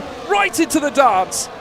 And Hofland now onto the podium with Jarno Opmeer getting caught behind Tom Manley. A poor run through the second and third corner allowed for his fellow countryman in the bright pink car to slip on through. And now, George, Duncan Hofland on the freshest medium tyres. He has got Brendan Lee and Tom Manley right in his crosshairs. This could be an epic finish with just 2 laps to go this time by. You can't call it. Brendan Lee, Tom Manley, Duncan Hofland, Jarno Opmeer. Which way is it going to go? The OG is back. Say it in the live chat. He's leading the race on 7-lap all mediums, and Jarno's hards are currently sat in 4th. Hofland's managed to pop into 3rd and sits 2.5 tenths away from Tom Manley. We could be in for a shiver, a shock, as Brendan Lee looks to make it 3 podiums, and one of them being a victory. Tom Manley looking to chase down his second win, but first and foremost needs to try and tackle the first ever F1 Sim Racing World Champion, Jarno Opmeer, around the outside of Hofland to look to take back that 3rd place and the 2nd place that he lost, because he's going after Manley. But the question is, can he get it done in towards turn 1, Dan?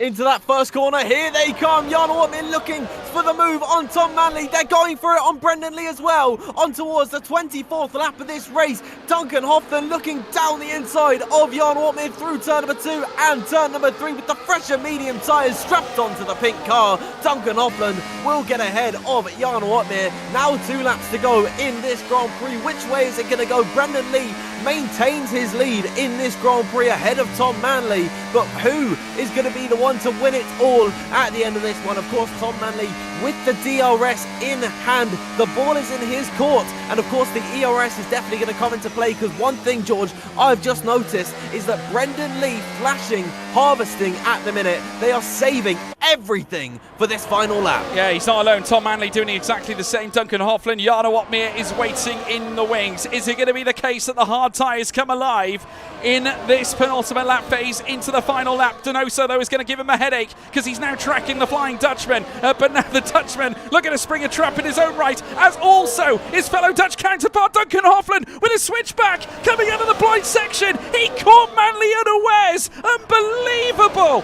Absolutely sensational effort, but now he's going to try and tackle Brendan Lee into turn 27. 4 wide, coming into 5 wide. Incredible scenes here as now Donoso around the outside somehow takes the lead of the race.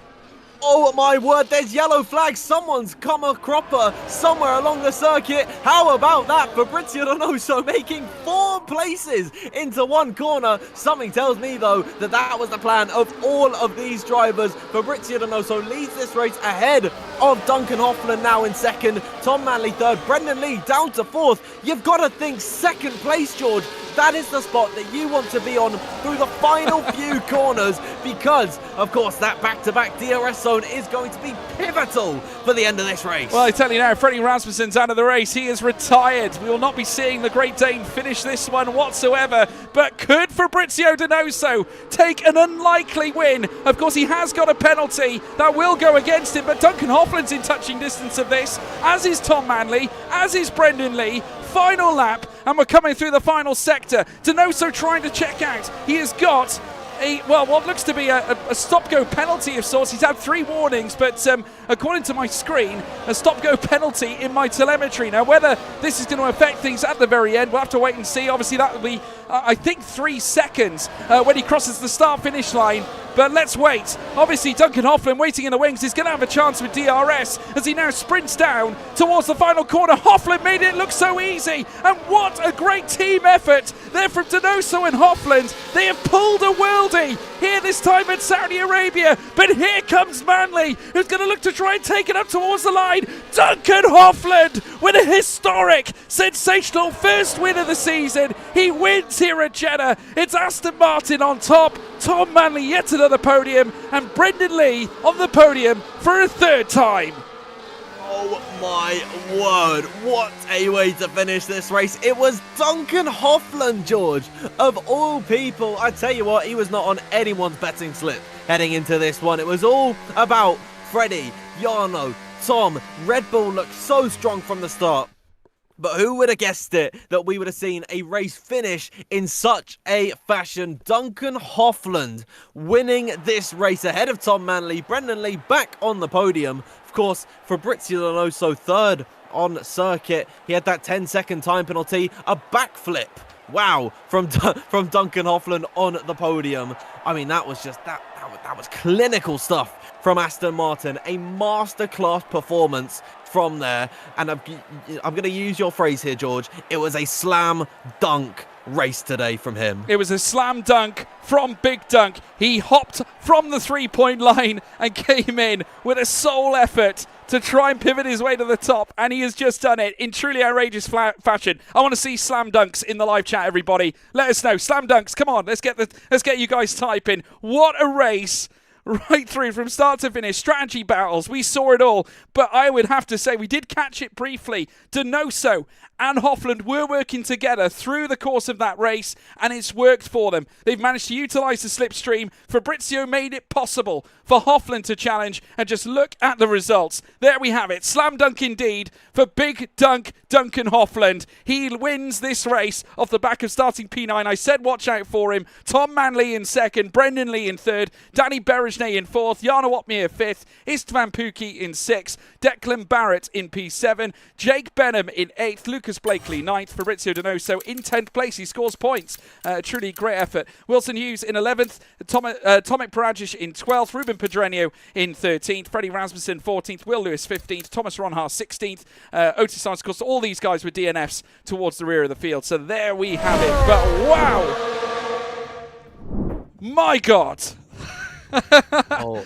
I am well and truly glazed with sweat, everybody, and as you could tell, it was getting pretty feisty towards the end of that race. Things we've come to expect here at PSGL, but one thing that has not been on the trend has been a Duncan Hoffland win, but we should not be surprised. We have spoken about this because Hoffland's performances in prior races may not have garnered the results, but it has shown a true sense of character about the young man, and I tell you what, winning a race like that puts you right in the hot seat for an F1 sim racing drive, Dan. Yeah, a race and a half from Duncan Hoffland here this evening. What a sensational performance from him. A slam dunk race from him. It was a Shaquille O'Neal-esque dunk of a Grand Prix from him today. A emphatic performance from Duncan Hoffland, coming from 9th on the grid. George, we saw him so much throughout this race in that melee that was 4th all the way down to 11th position. Just drivers swapping positions left, right and centre. So much potential for disaster in this Grand Prix. We saw the likes of Otis Lawrence, Thomas Ronhaar, Alvaro Carreton, all of them crashing out at the same corner. Tamas Gal as well. We had 7 DNFs today. There was the potential for something to go wrong at any point for any one of these drivers, but Duncan Hoffland making the most of that opportunity, taking victory in a brilliant fashion. And he's not wasted any time. He's in the interview waiting room. Let's bring him in. It's a slam dunk for one Big Dunk. Duncan Hoffland, you're a race winner for the first time this season. How do you feel?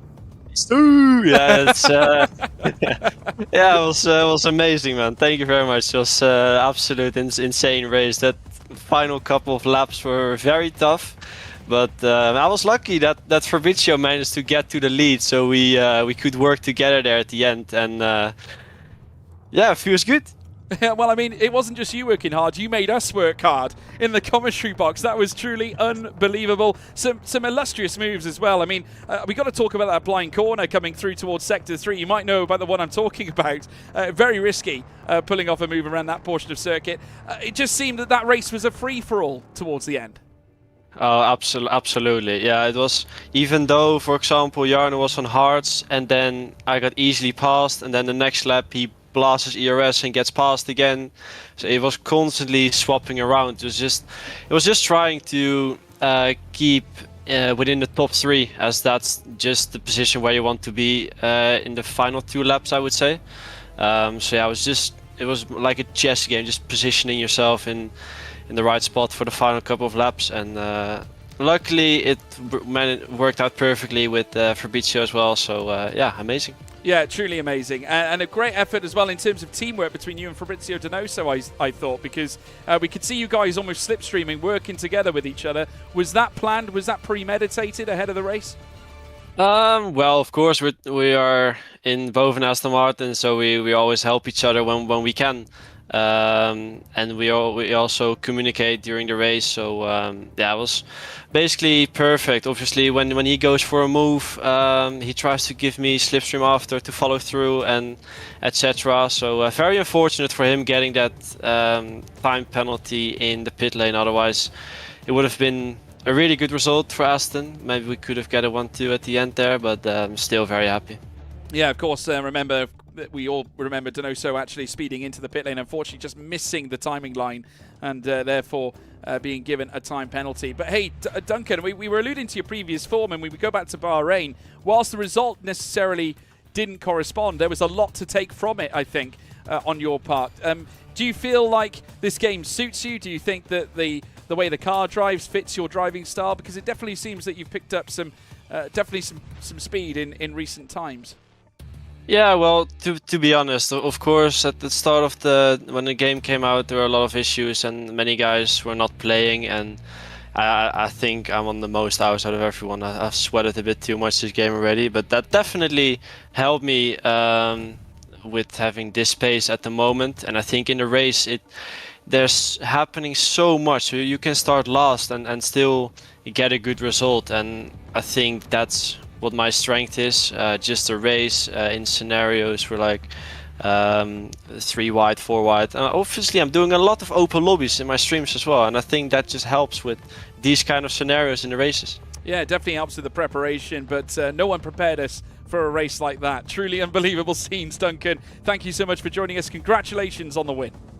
Thank you very much, guys. Truly amazing. Duncan Offland, everybody. We will be hearing as well from the one, the only, Brendan Lee, who is standing by in our waiting room. In fact, he's joining us right now. Brendan, welcome. It has to be said, welcome as well to a third podium this season. You are on tremendous form. One big question, I suppose, is when is that elusive victory going to come? Well, I think, to be honest, I don't want to speak about myself first. I want to speak about Duncan, because he came in and he's absolutely smashed it, you know. Of course, those races were so tense, and me and him were like together the whole race, practically. I was pretty low on the wing, so he was pushing me all of the first stint. But yeah, he really smashed it out the park with the positioning of the car and these final few laps. So first of all, congratulations to him. And yeah, another podium feels nice. Yeah, when the win comes, the win will come, but I'm just driving, I'm enjoying, progressing forward. So when it comes, it will come, but I'm not bothered about pushing it too hard. No, I mean, to be fair, the championship standings are still looking quite favourably for you. I mean, you are up there fighting. You've been Kick, Sauber as well, right in the mix in terms of the team standings. So you're definitely in a good position. We still have so many rounds to go in this championship. And with so many great tracks to come, you must be optimistic with the races ahead. Yeah, to be honest, I'm just enjoying it, you know. I'm really in a nice flow. I'm working well behind the scenes with the team, so I'm enjoying it, and I also look forward to the races coming. But what will be, and what happens will happen. So I'm just driving each day, enjoying, and if the championship happens, it'll be nice. If it doesn't, I'll go to Nando's. Well, let's talk about your 200-mile run lately as well, because me and you had some, had a bit of a conversation. I know I disturbed you when you were sleeping at one time through a DM. Apologies on that, by the way. But just talk to us about how your fitness regime affects your driving, because I know you're big into your exercise, you're big into running. I know that you've competed in several marathons in your time as well. But just with the 200-mile run, for example, what's the drive behind that, and what is it in aid of? Can you give us some insight? I must say it's 200 miles across 2 months. 200 miles in one day would be pretty impressive. I was going to say. But yeah, it's across 2 months. I would say yes. I think it's not really about the physical sense of fitness is helping me driving, but it's more the mental.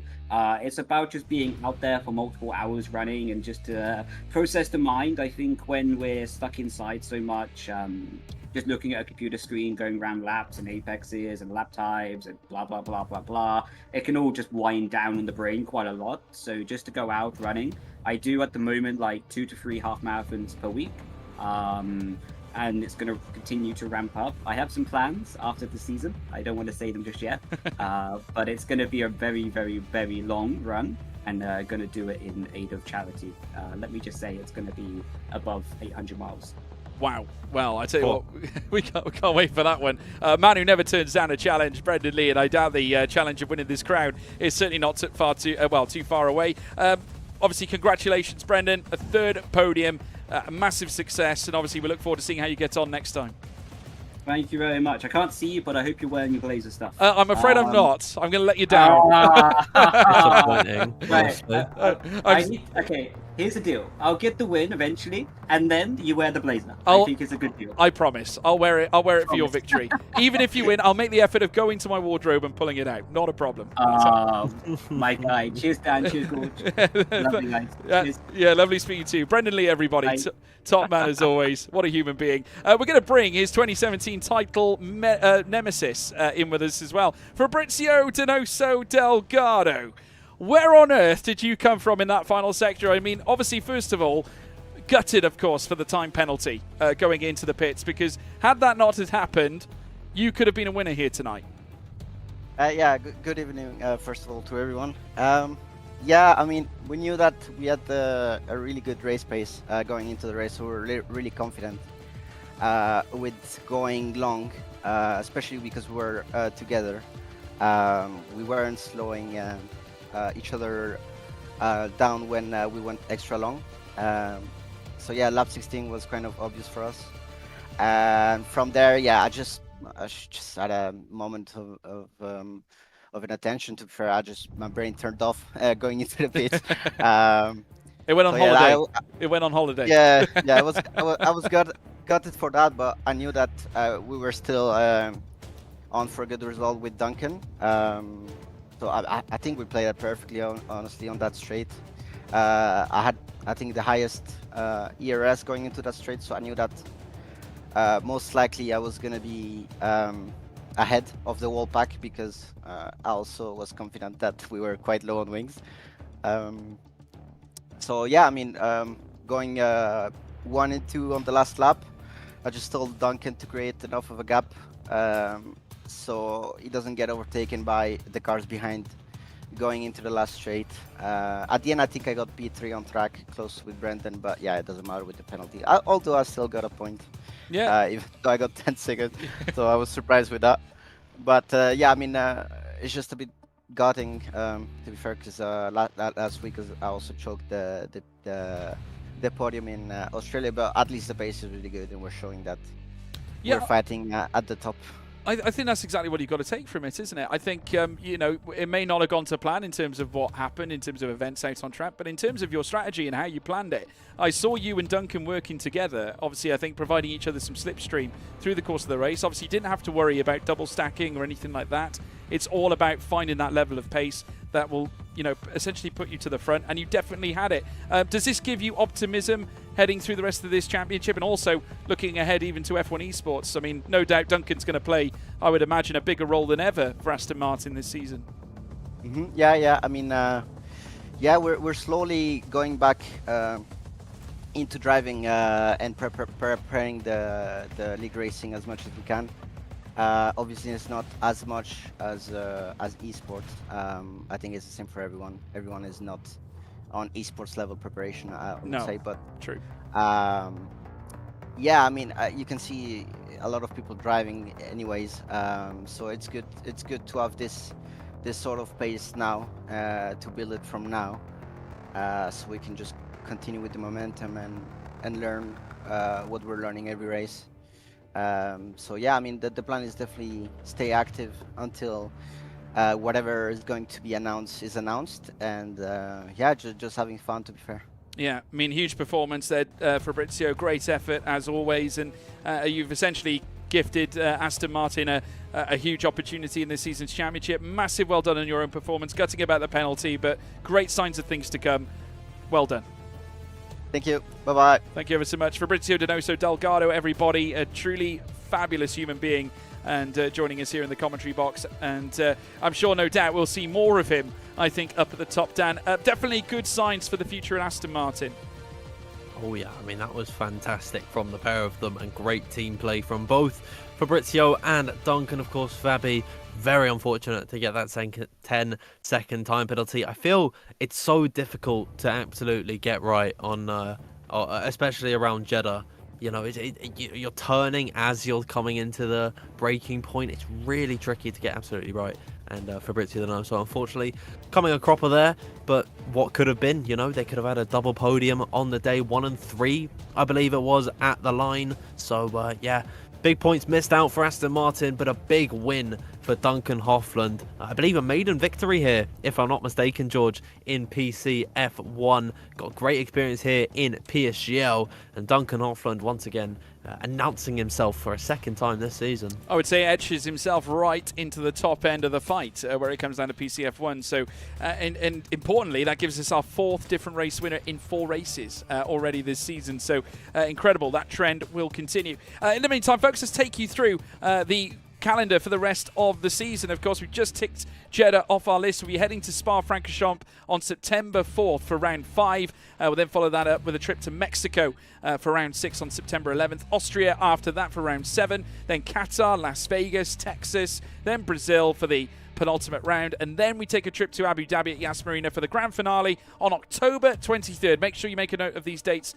in your diary. Stay up to date as well with every post on social media. And speaking of which, let's talk about social media. Let's talk as well about YouTube and Twitch. Thank you to each and every single one of you for watching us here this evening. We really do appreciate you. As always, if you tuned in on YouTube, big hello to you guys. Please hit that subscribe button down below and leave a like as well. Huge shout outs as well have to go out to GT Omega and Sim Racing Centre as well, a like for supporting PSGL and this channel. Also, if you've been tuned in on Twitch, big hello to you guys as well, a fairly new platform for us here at PSGL. Hit that follow button down below and stay updated with when we go live. And also check out the social media networks as well at Premier Sim GL on Twitter, Instagram, TikTok, as well as many other places, as well as also a Discord that you might fancy checking out as well. And if you're interested in driving in PSGL, you never know, maybe you'll find yourself in a tier in one of these days. We'll wait and see. But big thank you to each and every single one of you. If you enjoyed the commentary, you can check us out as well. You can find me. My name is, of course, George Morgan. You can find me on Twitter, Instagram, and TikTok via @GeorgeMorganTV. Dan, where can they find you, sir?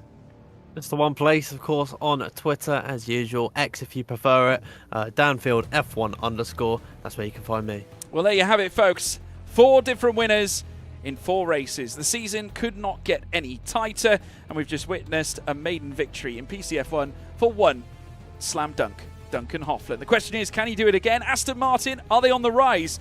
Will Jarno Watmere and Freddie Rasmussen bounce back? Wait and see. Join us next time at Spa. We'll see you then. Goodbye.